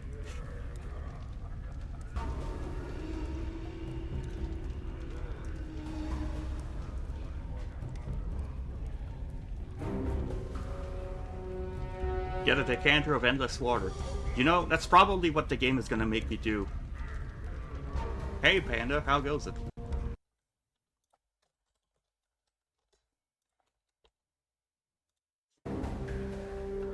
Attack on. The man before you is old. His dry yellow skin has the scars of one who has traveled everywhere and never rested long in any one place.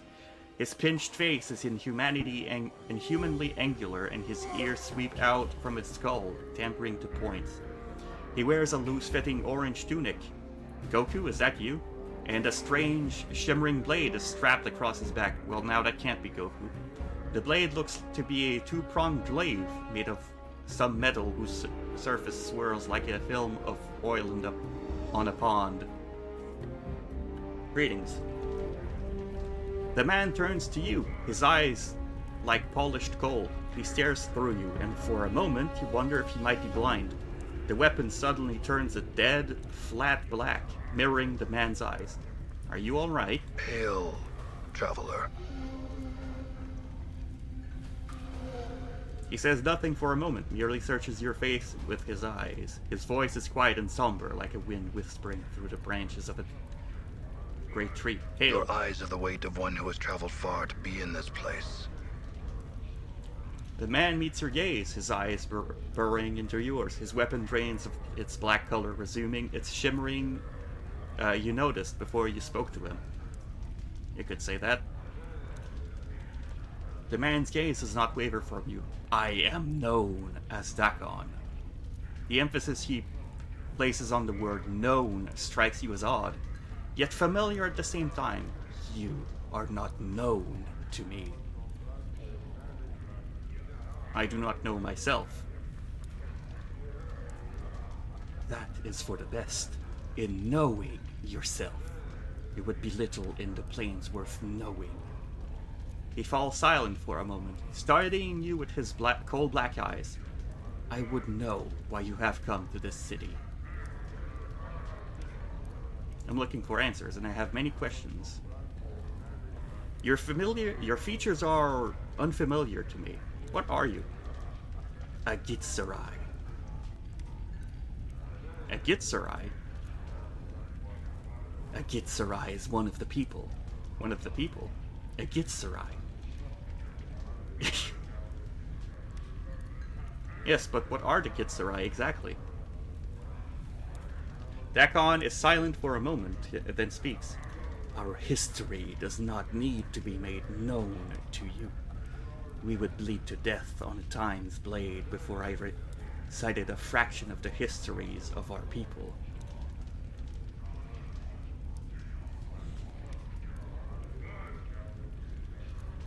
He speaks like a normal D&D player who loves to be edgy. Maybe. I don't need to know your histories, but I would know of your people as they are now. Dakon is silent for a moment. Know this and accept it as an answer. We are people who make our home upon the shifting plane of limbo. With a deft motion, Dakon slips the blade from his back and holds it before him. Wait and see what happens. There we mold the matter of limbo with our minds, we forge cities with our thoughts. As you watch, a series of rippling waves of metal begin to roll forth from the center of the blade. The pitch and crest of the waves match the inflection of Dakon's voice. In chaos we dwell, with only our knowing to preserve us. We are Gitsurai. What is that blade you have? It shifted in response to your voice. It is a Karak blade. It is an object that lets others know the rank of the wielder.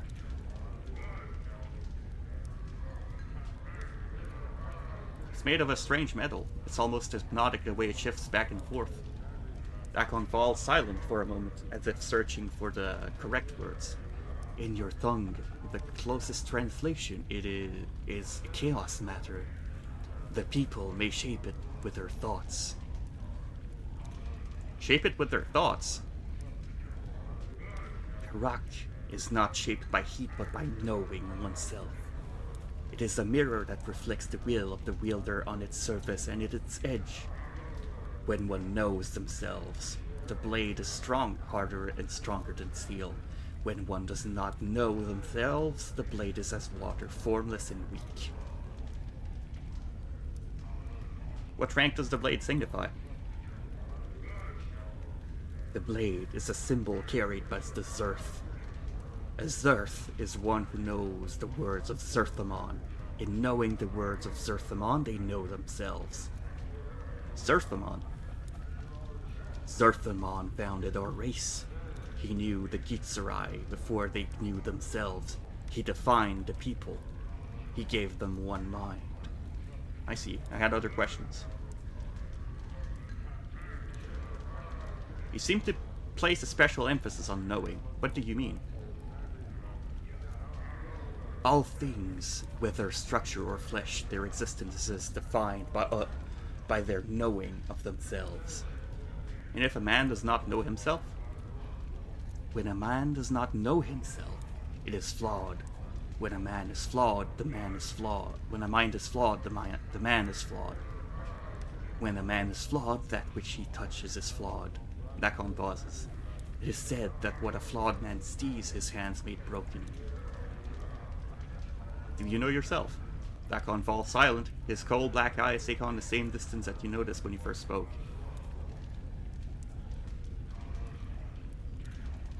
I ask again, do you know yourself? When Dakon speaks again, his voice has changed. His words echo like a great stone dropped into a chasm. It looks like he is forcing the words from his chest. It is not my will that you know this.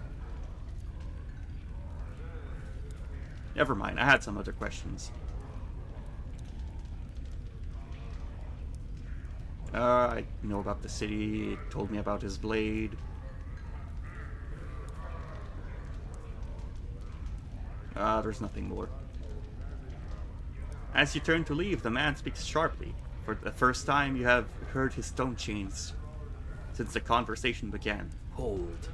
The man's voice levels out. The city is not known to you. I would travel your path with you.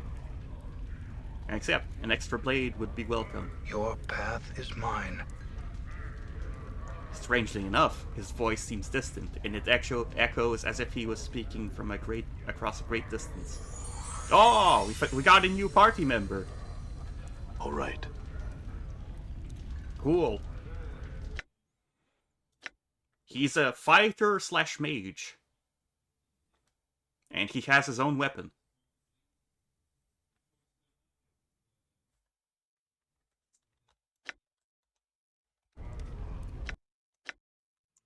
Do you have a stat screen?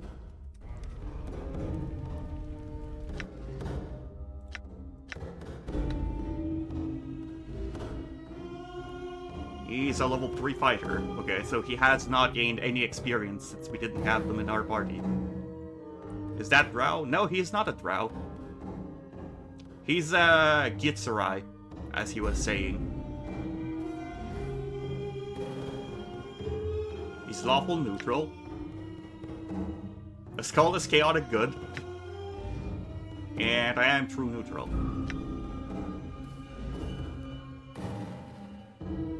Yeah, it's a D&D race. Gitzerai, I think...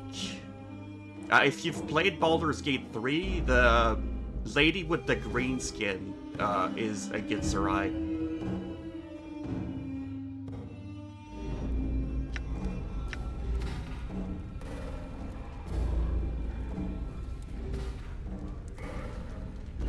There's a lot of people with names in here.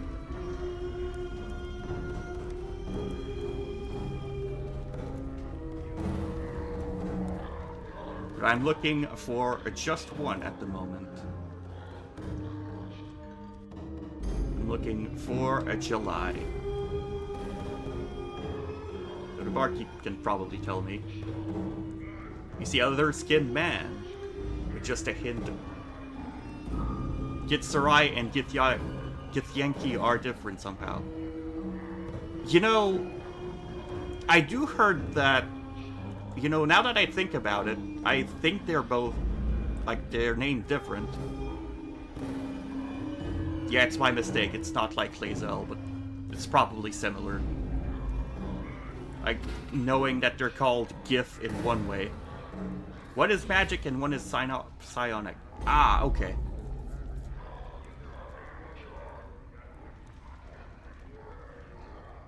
So not the same, but kind of similar. Thanks for correcting me. You see a leather-skinned man with just a hint of ashen color to his face.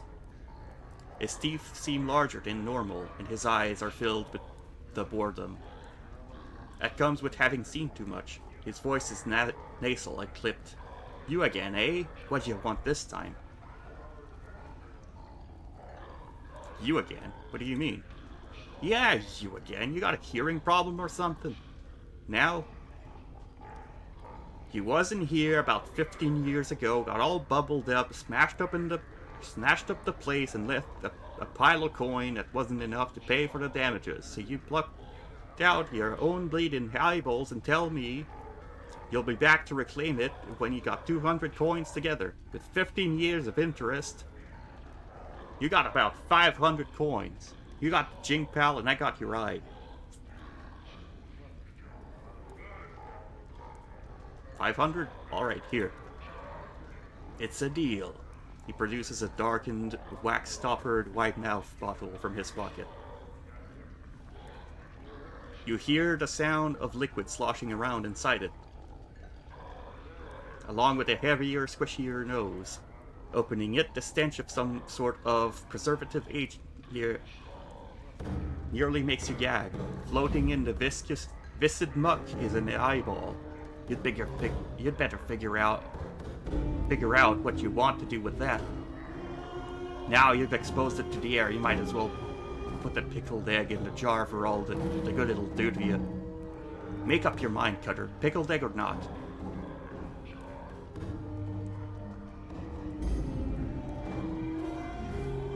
Tear out your eyeball and place this one in the socket. Okay? With a moment's hesitation, you reach into your socket and pop your eye into the palm of your hand. The bartender helpfully severs the optic nerve and directs your hand to the jar of goo that sits on the bar. You deposit your eye in the preservative, wrap your finger around the old one, and slide it into your empty socket. The pain of this entire operation is incredible. After a moment, though, you can feel the optic nerve reattaching itself to its new eye, and suddenly you are hit by a flash of memory. Absorb it. Memory flash. A vast expanse of chaotic, ever-changing wasteland before you. A group of humanoid vultures plummeting towards you, cruel weapons ready to strike, and your own shining blade clutched tight in your fist. Three toughs surround you, in the color of an enemy you can't quite place. Long dagger glisten in their hands, and the lights glint cruelly from their exposed teeth. You glance at your scarred hands and know that they'll soon be covered in blood. An enormous frog-like creature comes bounding under chaos stuff, headed for you with a mouthful of teeth. You hurl your javelin through the shifting matter and pin the creature to a sudden stone plinth. You have recalled some of your lost fighting skills.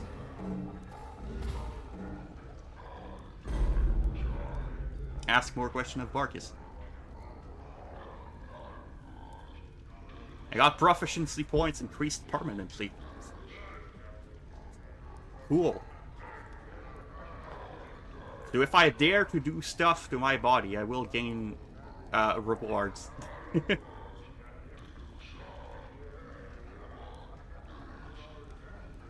What can you tell me of the patrons here? I don't make it a point to interfere with the lives of the people who give me their hard-earned jink unless they ask me to. So over there is Kandrian, Planewalker. He's a good one to talk to about any planewalking question you might have. He's been pretty much everywhere. Down there is Ebb Creek Knees, an old harmonium basher. I won't hold that against him. And a tout. He's got a good heart in him, and he knows Sigil up and down. Them fiends over there are Aethelgrin and Tegarin. Worth of advice, don't deal with them. They might be the low rankers of the fiend hierarchy, but they're still fiends. Then you got Ilquix over there. Not trustworthy, and some mercy killers looking for some poor sod. Dakon, the Gitzerai, is a mystery to me. Don't know much about him. He doesn't talk much. Finally, you interested in some free bub? Yes. There's a bubber over against the far wall, hanging about in the shadows, who's been trying to work her courage to slip out without covering her tab. I want you to make sure she don't do that.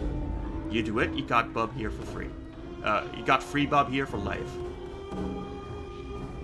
I'll do it, I'll let you know when I'm done.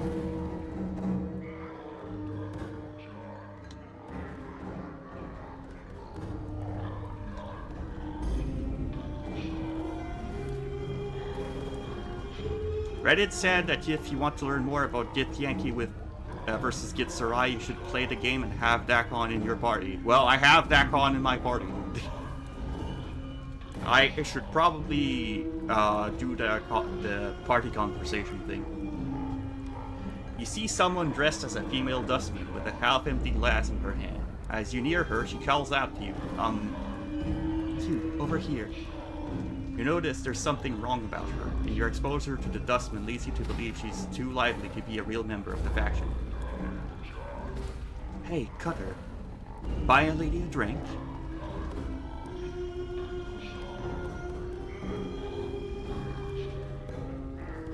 Jesus Christ. A poison per drink, the embalming fluid, no? You're not really a dustman, are you? She looks around nervously and seems to sober right up. Why do you say that? Because you don't act like a Dusty and you're not offering contracts. In fact, you're taking money instead of giving out for that core flavor they do at the mortuary. He stifles a squeak of terror and hastens to explain. No. I'm not a dustman. I just found these robes in the street and didn't have enough money to get good clothes, and I heard there was a dustman thief around. But you could probably find him somewhere else in the southwest part of the hive. I saw him, but I hid from him. Please don't hurt me. I'm not planning on it. You ought to know that you're not pulling it off too well. Now answer some questions.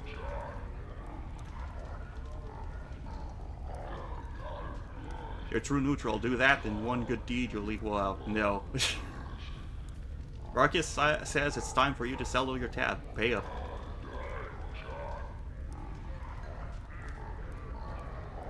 She jumps a little, and her nervous tension becomes full-fledged anxiety. What are you going to do? Ask you to go pay up, now. I can't afford it. Can you spot me just 10%? I'll, give it to him, and he knows I'll pay the rest. How much do you need?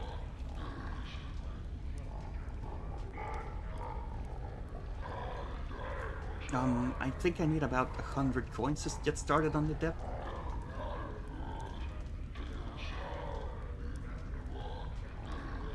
Anything of another solution? Another way to pay? Ha! She smiles sadly. You can always, kill me. I could, but I'd rather find another solution. She looks at you for a moment longer, swaying where she stands, and then she says, alright. Did you want something else? No, farewell. Was it her?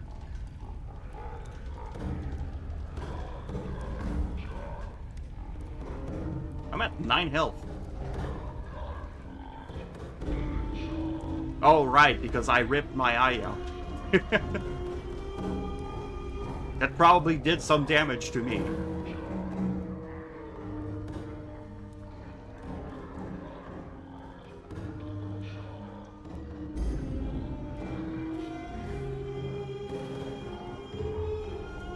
You know, maybe I'll be kind to her.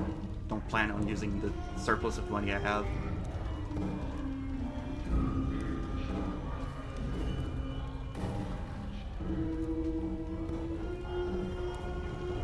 I'll lend you the money. Here, take it and pay up, now. She pockets your jink, glances briefly towards the door, almost as if she's weighing her chances of dashing out. Sighs heavily as she realizes there's no chance and begins to walk glumly towards the bar. My thanks, I suppose. Don't mention it, and don't even think about heading for the door until you've paid up.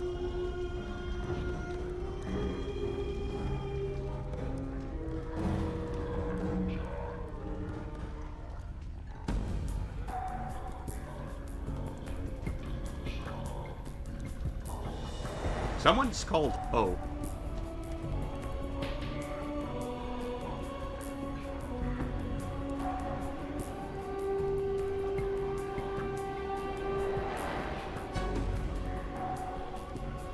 When did the music change? Right. What is your will? Dakon turns to you, his eyes like polished gold displayed under his eyes for a moment as you address him, and he nods. What is your will? Are things I would know, Dakon? I had some questions about the Kitsurai.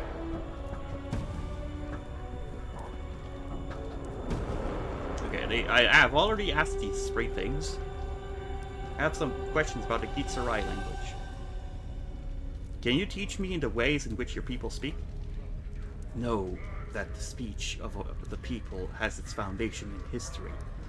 All things are a story to us. Metaphor is a tool and an inspiration to the strength. Know when we speak of the Torig's table, we remember that Torig was noted for his hospitality and goodwill. When we speak of Salquant's heart, we recall the lecherous and cruel nature of the Salquant. I understand. Will you teach me? Updated my journal. Why do I hear boss music? Yeah. Dakon teaches you some of the common forms of speech. A wise man is said to have wrote the book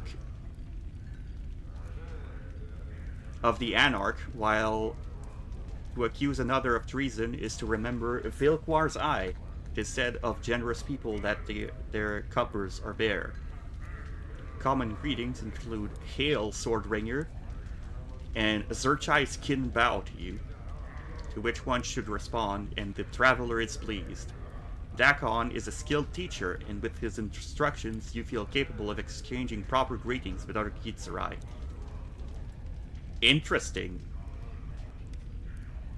There are other things I would know.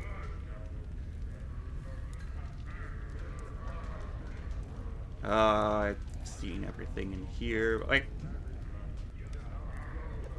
I'm just gonna repeat, see if there's anything else.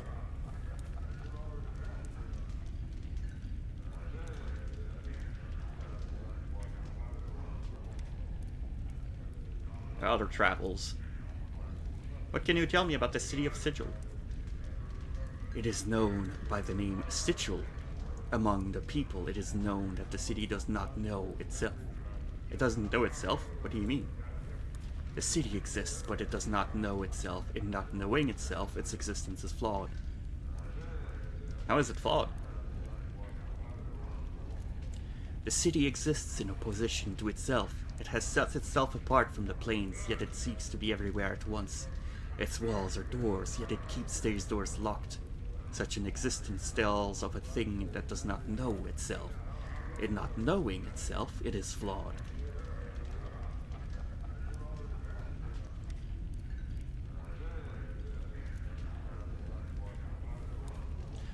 What if the city is not flawed? A thing does not need to be ordered and have a purpose to know itself. What if these contradictions are strength that you cannot see? To trade your question with a question. What if the city is flawed and you see contradictions all around you? To your question, a question. We claim the city's existence is flawed. You have accepted this rather than explore the possibility that something greater may exist. That suggests that you are flawed, and that you do not search for knowledge, but only for a convenient answer. Dakon falls silent. There is no knowing the answer to the questions we have asked, yet the city still exists. That's all. That is all. Yet I would maintain that we know ourselves by the questions we ask, and the ones we do not. If we cease asking questions and only accept what we can perceive, then we will cease to know ourselves. Dakon's voice has changed slightly, become heavier. Such words have been spoken before. I have heard them and know them. Where have you heard them? The words are mine. Once I knew them and knew their meaning, I had forgotten them until you spoke. Dakon's gaze travels through you, and his blade stops shimmering, bleeding of all color until it is translucent. This game has deep conversations.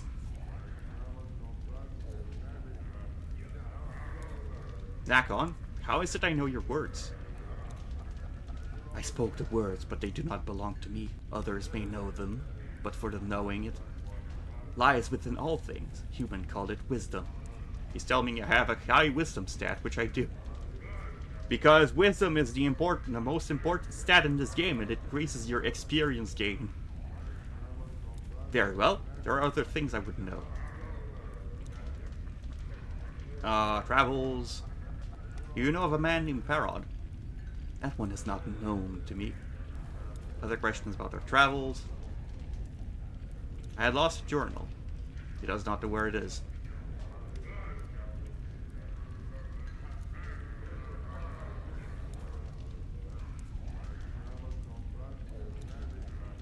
These old text games are deep. You know, try like to be the every game like they do now at times. Yeah. Can I talk to you about your teachings? Can you teach me anything of weapon craft, Dakon? I can redirect one towards the craft of war, but I cannot advance their skill. My weapons are not of steel, but of will and knowing of the self. Very well. If I ever need to resume the fighter profession, I'll ask you. I had some other questions.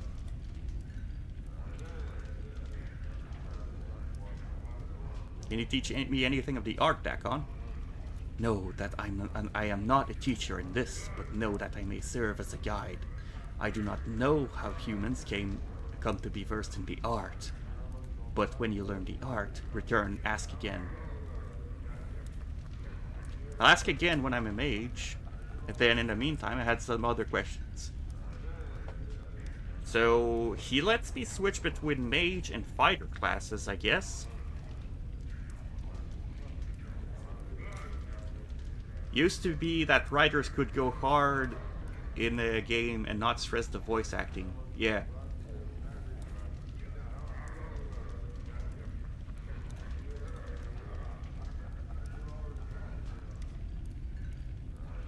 Okay, I've asked him pretty much everything. Hey, what's eating you, Chief? I think I already asked him all of this last time.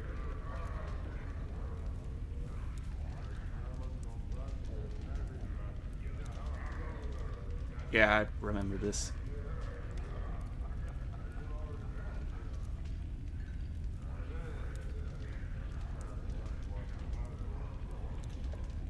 But there's a dude called O. I'm gonna talk to him.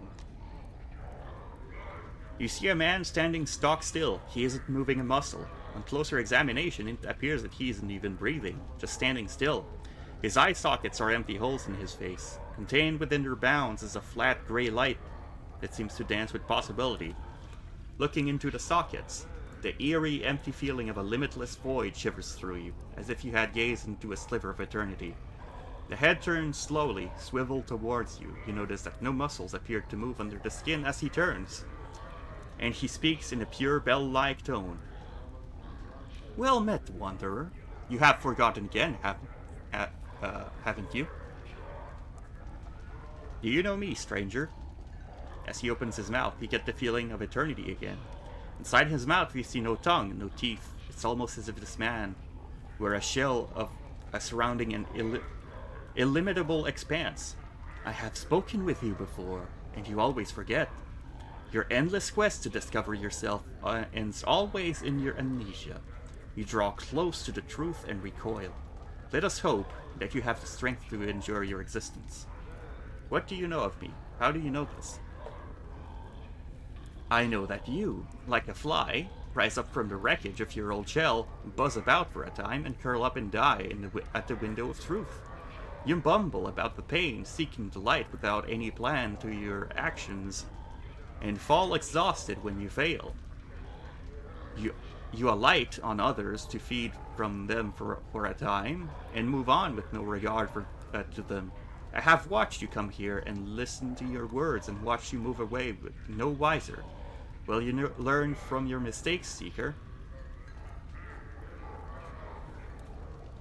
Who are you? I am O. For some reason, when he speaks his name, it sounds like he's speaking of much more than a single letter, as if the speaking of his name contained untold possibilities and nuances. No human tongue could create such a sound. What sort of name is that? It is my name. It is the name of a portion of eternity. I am a letter in the divine alphabet. Understanding me leads to understanding existence. I am writ in the true names of half everything. My being encompasses truth. I am mathematic, organic, metaphysic.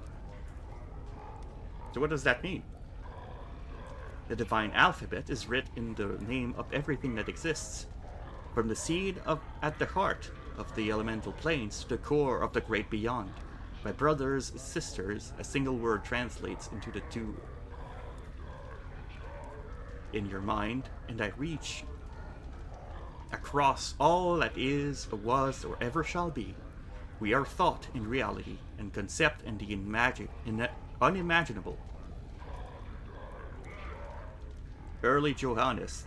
I don't know.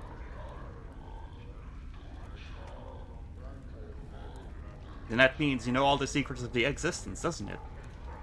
I know parts of them, of many of them, without a connections to my brothers and sisters. I am but a letter. Alone, I am a symbol. Combined, we are a language and power.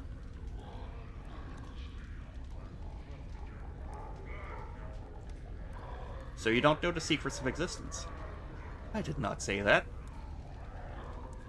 A letter is still a powerful force, even on its own. Allow me to show you. He opens his mouth wider and wider still. The mask of his face stares around his eyes, mouth and nose revealing that hint of eternity you glimpsed earlier. You are lost in it, adrift in it, a part of it. You return to your mundane senses and realize that O has vanished, yet somehow your horizons have expanded. Enlightenment has brushed you, however, briefly across the brow. That was indescribable. Wisdom increased permanently, +1 wisdom. Yo! Stat boost. More XP.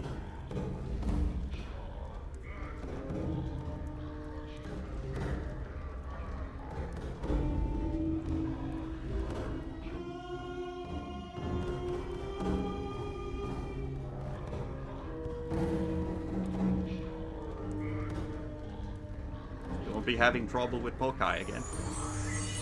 And friend, you have full bar privileges, for free. Anything you want, anytime. These guys are making you have too many stats. Last time I gave free stats was back with the depressed Lich.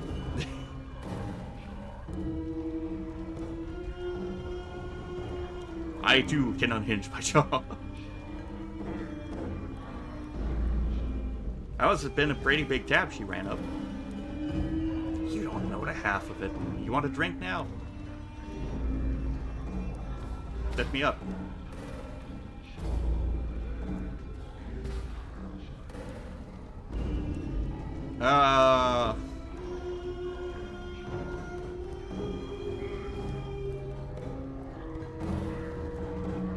You want a drink and you got a drink. This is what we've got for you. Beer, bitters, mead, elemental water, Arborian, fire wine, and fire seeds. Cursed heart wine and Batorian whiskey.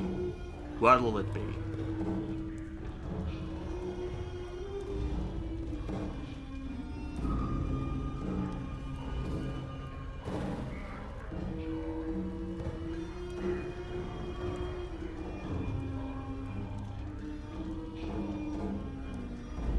Your mask has a chin flap?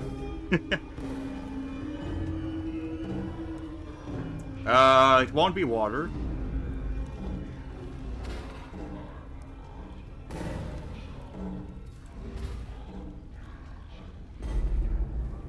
Fire wine and fire seeds. He passes you a glass of the deepest red wine and a handful of brightly colored seeds.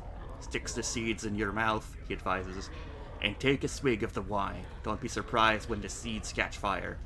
They won't do you any harm. It's a taste like no other. He's right. When you pop a seed into your mouth, it mingles with your saliva and bursts into a tiny flame. You quench it with a swallow of fire wine, and the taste is indescribable. Barkus smiles. You want another? Keep them coming.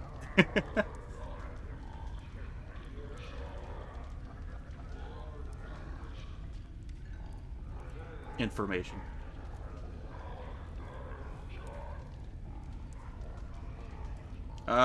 Maybe not yet. All right.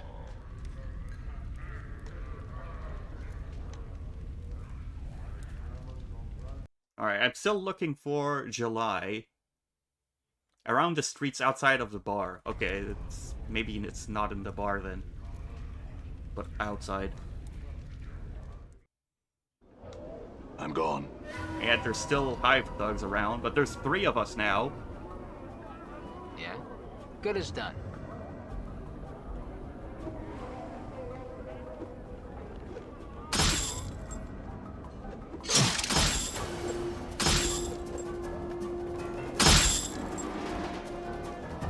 Huh?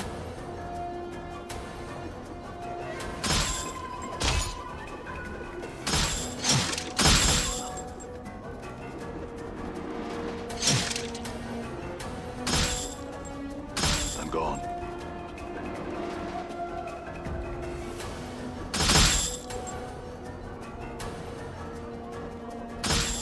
Yeah, there's bandits everywhere.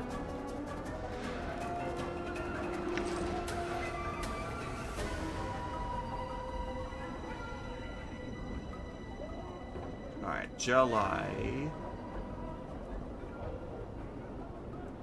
Come on inside! Come see the burning man! He's on the spit! You'll love it! You, sir, come on in!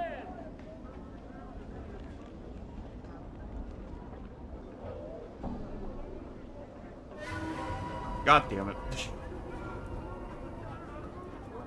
Why are there so many thugs in here?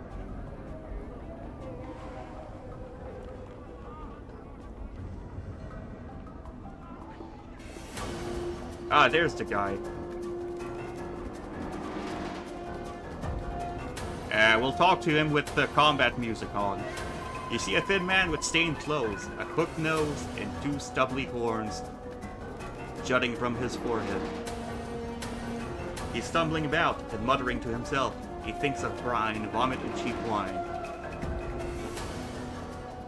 Are you July? If so, Craddock needs you back at the marketplace. Crad? Okay. The man's eyes wide. Ah, Craddock, me Jinra's boss. Well, you can tell him this. He can bike off. And he's a filthy dog. A girl of the lowest sort, and July's not out working for him anymore. He jabs you with his finger. Tell him that. I'll tell him from a distance. Farewell. Done.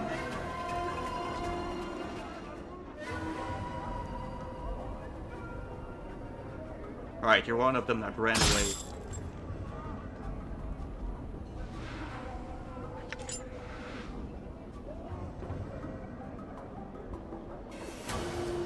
I think I'm just gonna start running away from them whenever they appear. Hey, I'm being watched, Chief. Just look natural. Casual. Right, I noticed this earlier. You know how some games have special interactions when you keep clicking a character? What? What's up, Chief? What's the word, Chief? What's up? Yeah? Huh? What? What's up, Chief? Mort, like Latin. For death. Women are the reason I became a monk. And, the reason I switched back. You know what?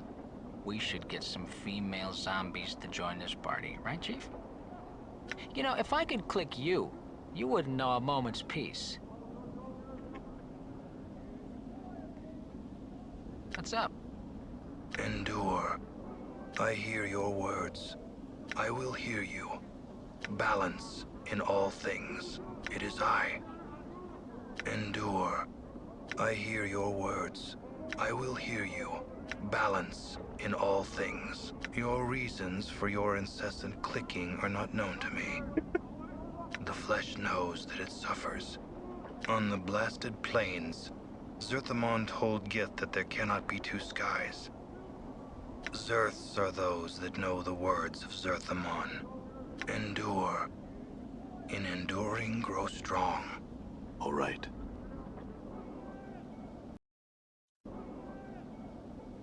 So they know that they are being clicked.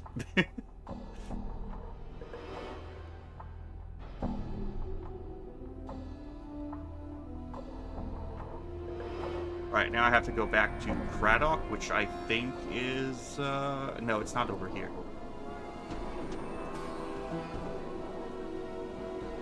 I think I went the wrong way, actually. I'm gone.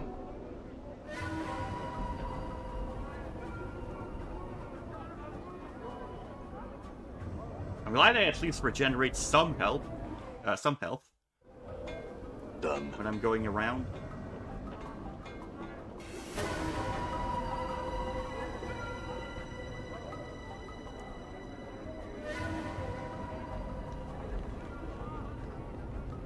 I found July. He said to pike off that you were a cur of the lowest sort and that he wasn't going to work for you any longer. Updated my journal. Craddock's face turns a bright red and his face cracks into a snarl. Damned be his name. May all the evils of the plane hound his footsteps. A blistering stream of insults, threats, and speculation about July's family roots issues from Craddock's mouth. New taunts, alright. Ah! So Mort has learned more insults. Aha! Mort clicks his teeth together as Craddock builds up steam. You can almost hear him taking notes inside his skull.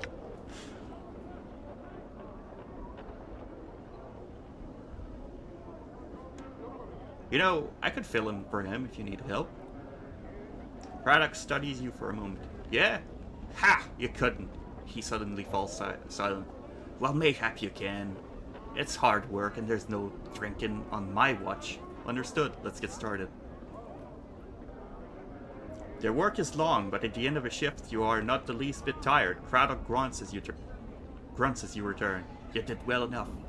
Here's your pay. He tosses you a handful of coins. Now get. We've no more use for you.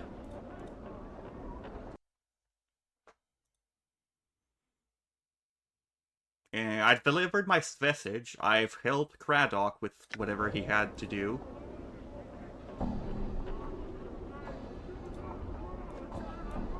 All right. So he's probably fine now. What you're called? Oh, it's Iron Knolls, not Iron Nails.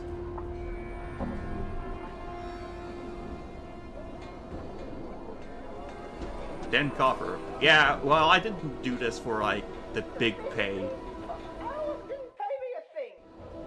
Done.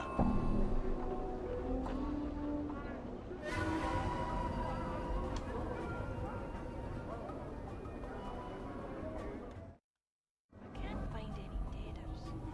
Maybe I could gut a Dusty. I'm gone. I know daters today said walking ones looks like. Maybe I could gut a Dusty. Who am I looking for? Dane Descender.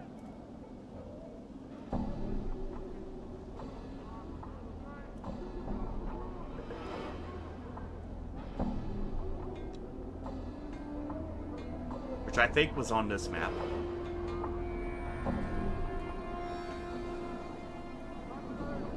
Bane Descender.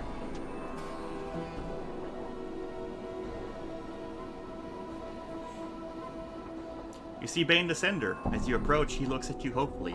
Were you successful in finding Craddock, good sir? Yes, and I passed along your message, although it didn't seem to please him any. Updated my journal.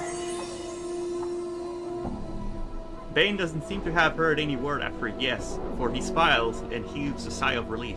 Good fortune indeed. Thank you, good sir, thank you.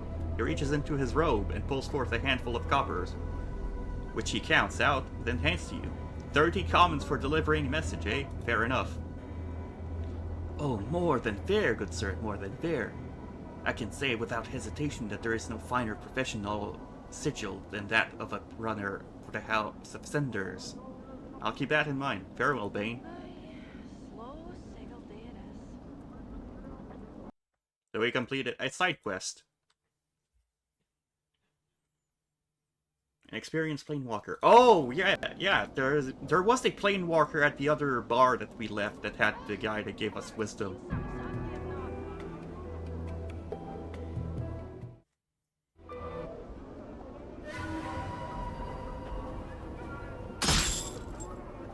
The rock sings true. Jesus, Done. 20 damage.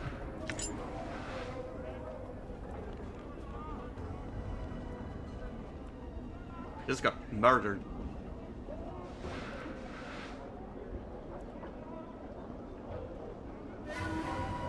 Poor peasants. Well, they just had not to attack us. Yeah. Right, I've never used the Litany of Curses. I'll try it. But a perfectly good waste of arms I and hear legs. your words. I'm gone. He taunted! Huh?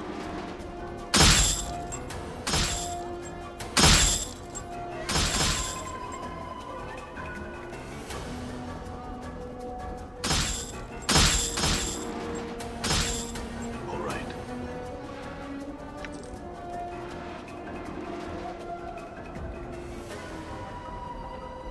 Come on in, Cutter! Come on in, Cutter, you're gonna love this!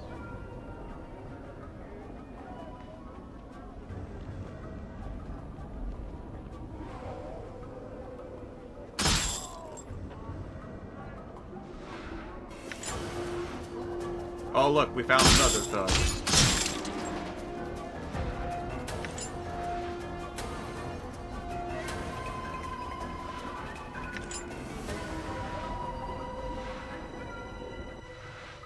Right. You'll take the valuables.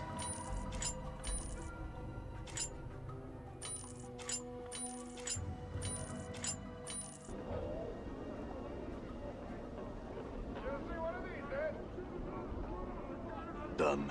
Got myself on a can opener today. Maybe it was the can. I just noticed the blood. Come Oh. on in, Cutter, you're gonna love this! Done.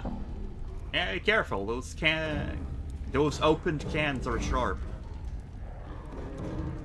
Alright, so who was the planeswalker?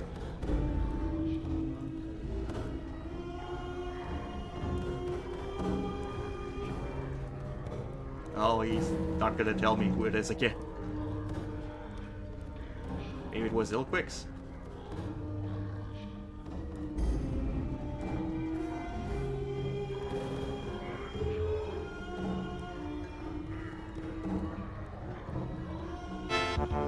Oh, Vinny, thank you. The game has Scape on it. Game looks oldish. Yeah, it's not RuneScape, but it is another Scape. How goes it, Vinny? Was it you?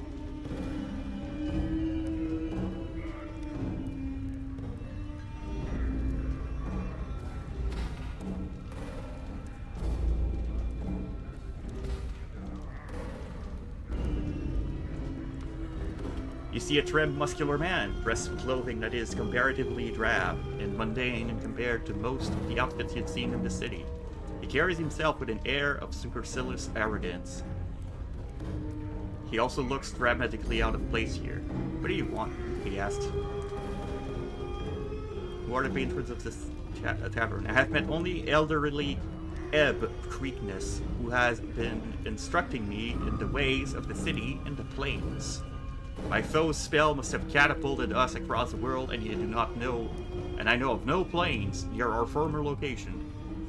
No, planes, as in planes of existence. They are planes of the imagination, of the thought, in belief they are not physical prairies or grasslands, but other dimensions. A look of confusion passes across his face. I understand. What the old man said is starting to make sense. Excuse me. I must think this over. Farewell.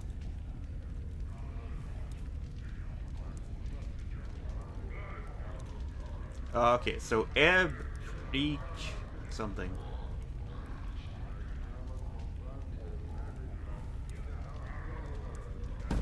Ebb Creekness. Creek knees. He is the one that is knowledgeable in planes, I suppose. You see a slightly stooped old man with a full grey beard and a lion's mane of grey hair. He wears a couple of shoulder guards as armor, and he keeps a helmet nearby. He smokes a pipe and carries a pouch of tobacco around his waist. He looks pretty strong, but he's a little plump and also appears to have some sort of breathing trouble. Well now, aren't you a sight, lad? Never have I seen so many scars blanketing a fellow, like a scar cloak you're wearing. Where have you been, hanging out in the Grange Thresher? He laughs. Oh, I'm just jesting with you, lad. No offense meant. And I hope no offense taken. I'm Ebb. He extends his hand. Greetings, Ebb. His handshake is firm. Now I hereby tender my apologies for the unfair jesting, lad. Hope no hard feelings. Can I buy you a tankard or two or something? To smooth any ruffled feathers? Why not? That's the spirit, lad. Bide a moment. He rises up to his feet and heads to the bar. After a moment, he returns to his seat with a pair of tankards. Here you go, lad. Drink up. He takes a massive swallow from his own tankard and puffs on his pipe. What can old Ebb do for you on this fine Sigil day? I had some questions about this place. Oh, well, I gathered that, just to look at you. I mean, you don't look like you're from around these parts, lad.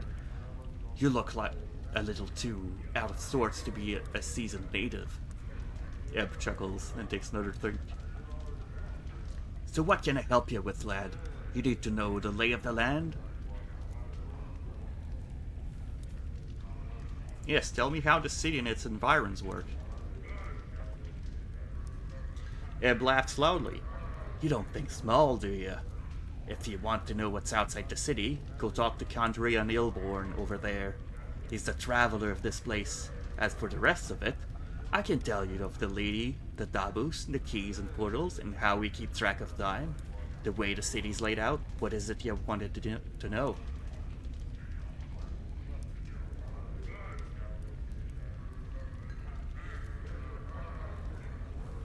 I'll go read up on chat.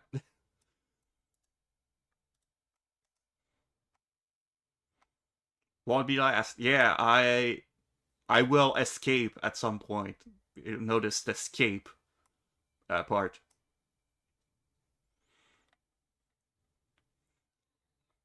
How is everyone? I'm doing good. Might go sleep soon though, it's almost midnight. Yeah, don't stay up too late. Where is the muscular ladies?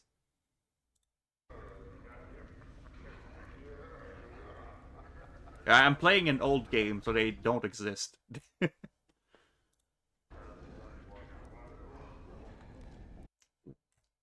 OBS, stop pausing my chat.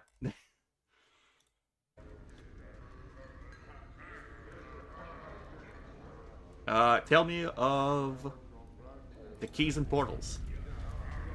Sigil's called the key of called the city of doors for a reason, lad. There's portals everywhere. Portals are, well, like doors that lead across the multiverse, except they don't look like doors.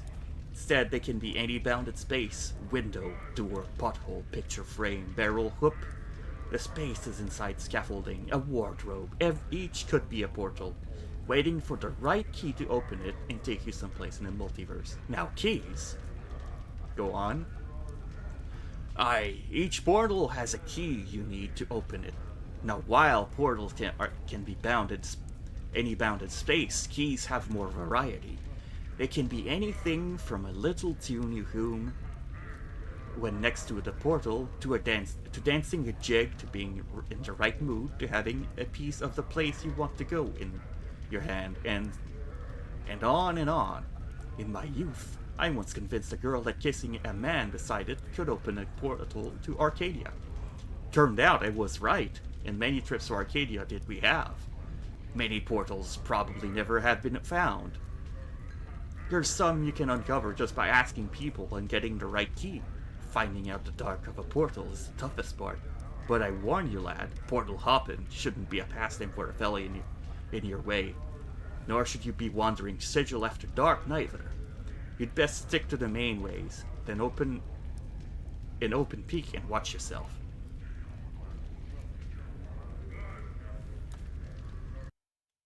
Right, I'll open the screen that has a bigger log.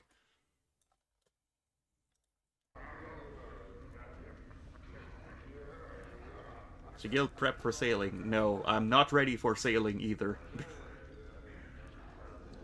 Sienna the warrior princess might be older. I don't think I know that character. Yep, we're all losing our maxscapes soon.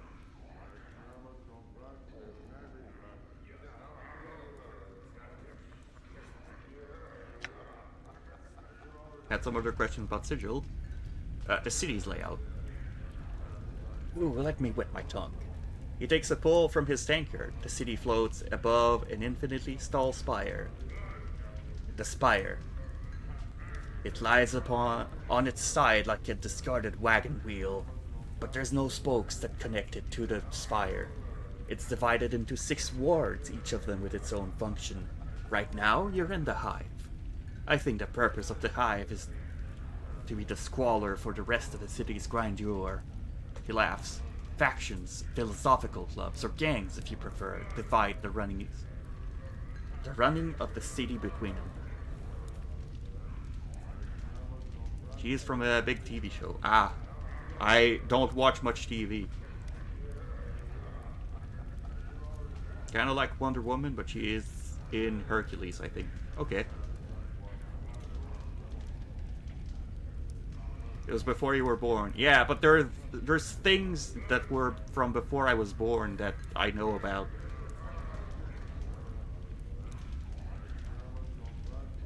$1995. So a 50-50 whether I was born or not, roughly.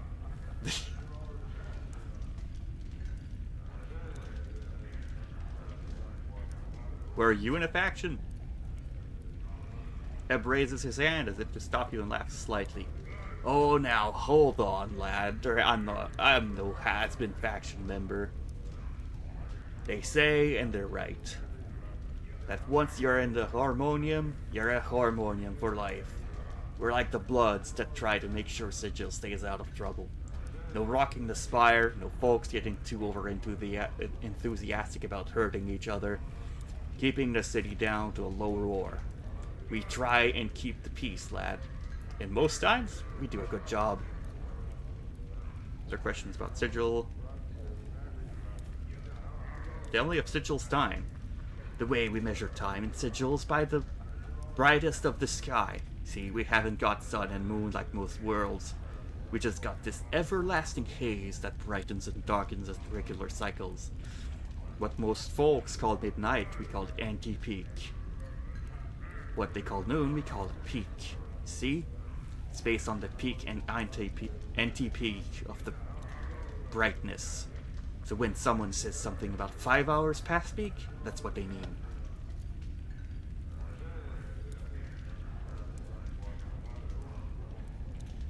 Some other questions.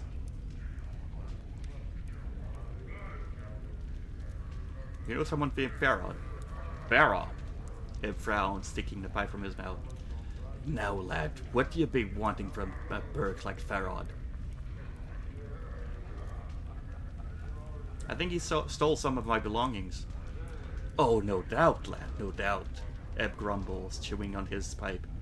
You have to chain up everything around that grasping little spider. He should have been one of the fated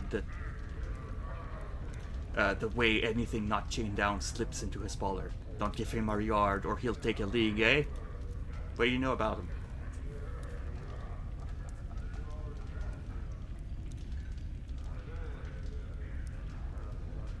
Well now, I don't know anything. I don't know everything there is to know about old Farod, but I know of the dark surrounding him. If you're determined to track down that spider and nail him to a wall, I suppose I could spill some of the chant so you know what you're tangling with. He pauses to damp his pipe.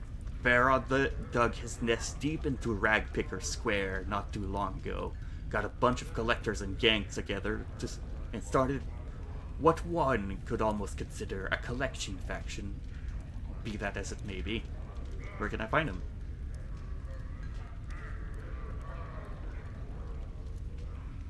Okay, it is new dialogue. Well, lad, if you're looking for Farod, which I would say is pretty barmy of you, you're a little off the beaten path.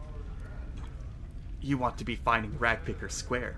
Chant is that Farod set up his skip somewhere in the square. Even an old fella like me who's been around in the ring a few times don't know exactly where. I figure that Farod wants to keep the dark on his location dark.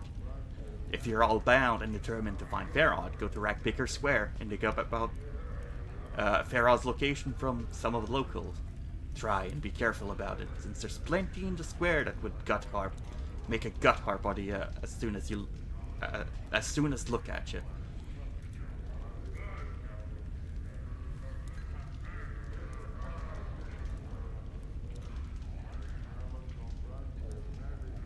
So, like, he's supposed to be the plains expert.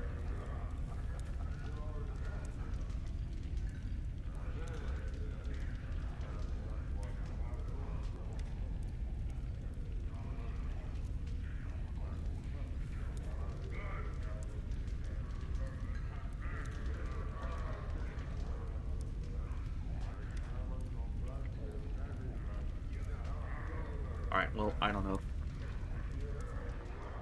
9:49, so it's almost time to end.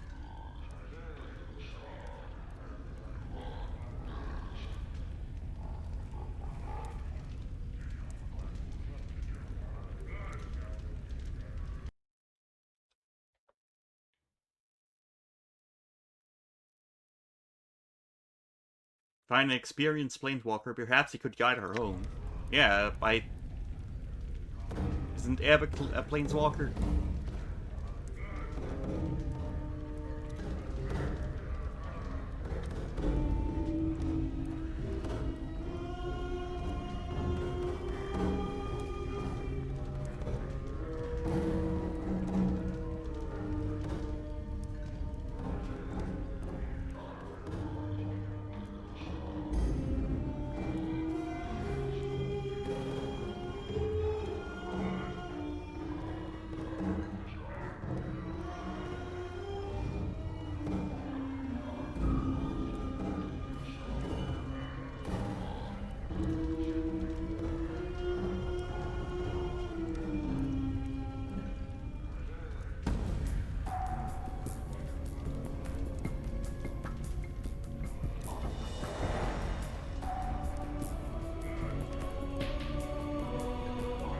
Ah, okay.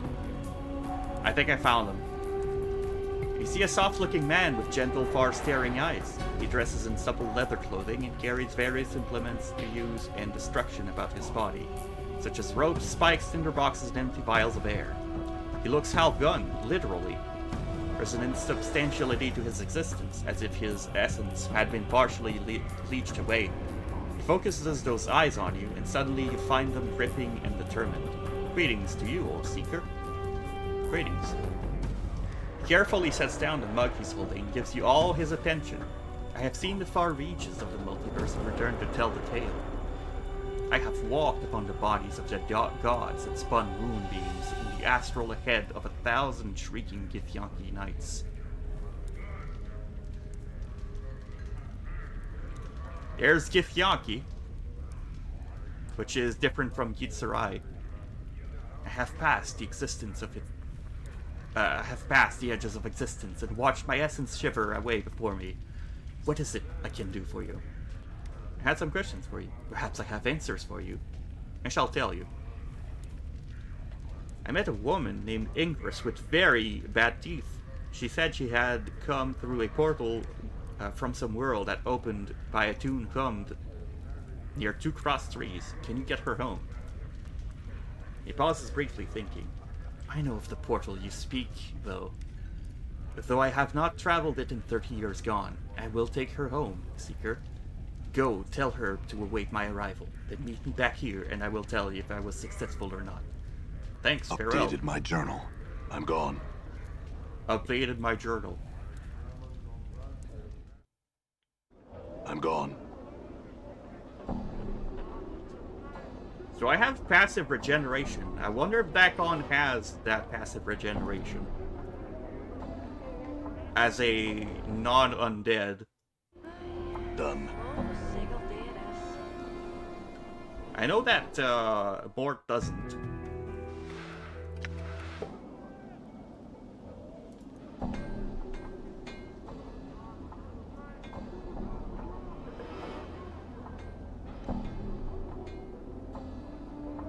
Greetings, Ingress. Eh? You? What is it you want me now? You want to leave me... You want me to leave? Not leaving the city, so I'm not. I can't. I tried. It's not a city. It's a prison everywhere. Ingress, I found someone who can take you back to your home plane. Ingress falls silent. I want to go. Want to leave this place. Stay in his country, and he should be along shortly to help you. Trust him, alright? Ingress says nothing, merely nods quietly, her teeth chattering inside her mouth. I'll go back and meet Kandrian at the smoldering corridor and be sure everything turned all right. Be strong, Ingress. Updated my journal.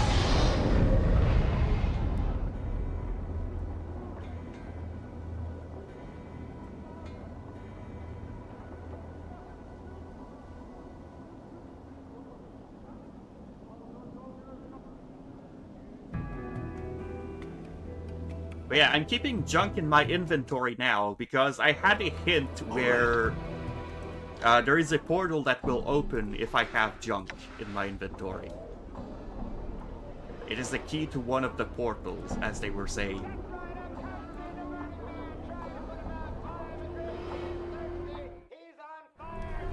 Done. Alright, Kandrian. Kandrian stands as you approach him. The Tooth Woman wanted you to have these, he says, holding out his hand. She wanted to express thanks, even out the balanced book, as it were. And be done with the damn things. In the palms of his hands are Ingress' dancing teeth. He supposedly deposited them into your hand. Enjoy them, Seeker. That's Updated my journal. Alright, so these are teeth. Can you equip them? Hey. Hey. Hey. Hey. Hey. Hey. Hey. Hey. Hey. Hey. Hey. Come on. Hey. Hey. Hey. Alright, enough messing around with it. Hey. But it looks like he can equip them.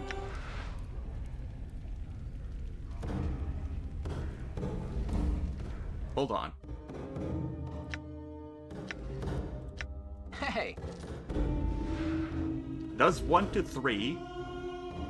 Proficiency fists. Don't ask.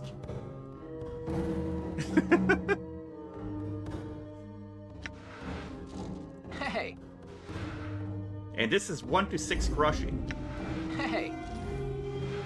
This is 1 to 3 piercing. So I can... Hey. So this is 1 to 6 crushing. However, you can switch it to piercing. Interesting.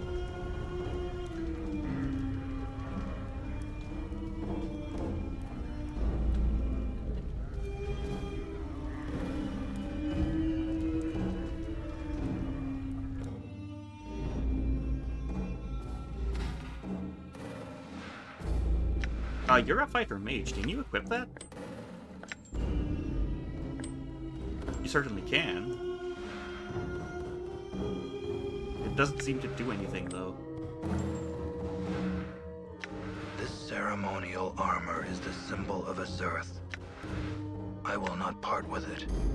Okay, so he does not want to equip his I will armor hear ever. you.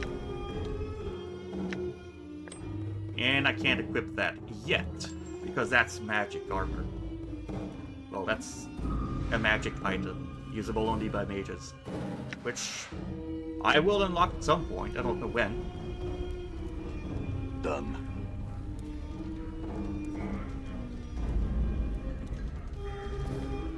But I think I'll stop here for now. I suppose I could put a hard save. Well, it's not the first save anymore, but I'll put it here anyway.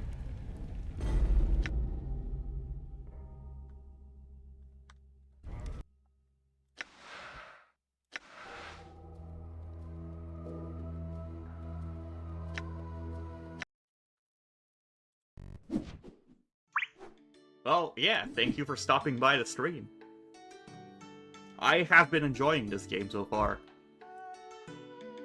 There's lots to discover.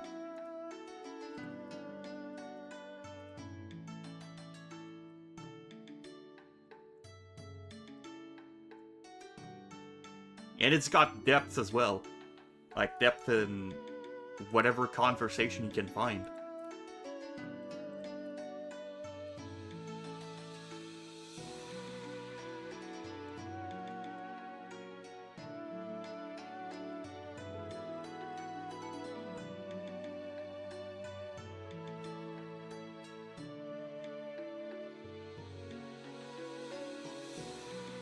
Well, I don't hate lore, it's just... usually the games I play tend to focus more on, like, the gameplay aspect of it. Like, the combat and whatnot. I think it's a bit different for this game.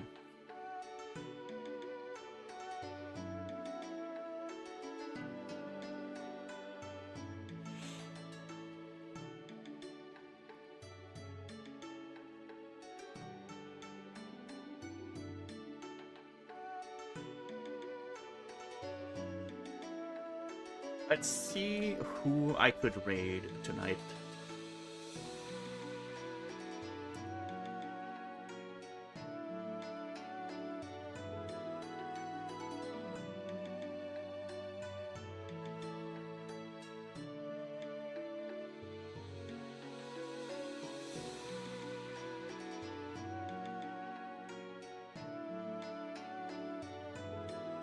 Alright, so... what does CRPG mean?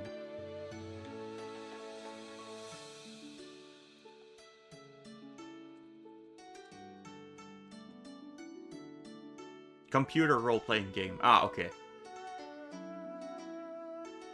Video games from tabletop RPGs. Fair enough. So this is a CRPG, basically. Understood. We'll go raid.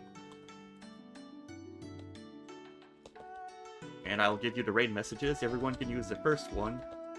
And subscribers can use the second.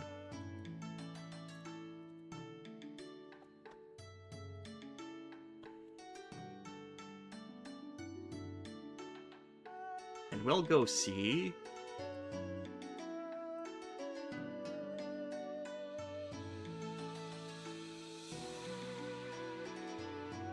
Mr. Shades for Shades, who's currently playing some, a demonologist. A lot different from the game that we were playing just now. Well, you shall all go see him.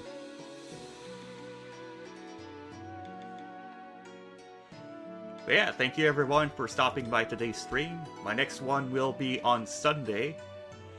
I'll be joined by Kitsune to play some more Remnant 2 and keep exploring the worlds that we haven't completed yet, or the storylines we have. Might not? Oh, okay, you might not be there. Nephew's birthday may be happening that day. Okay. In that case, it's a might, and if it doesn't happen, then I'll be playing something else. Depends on if my sister actually invited us proper. Okay.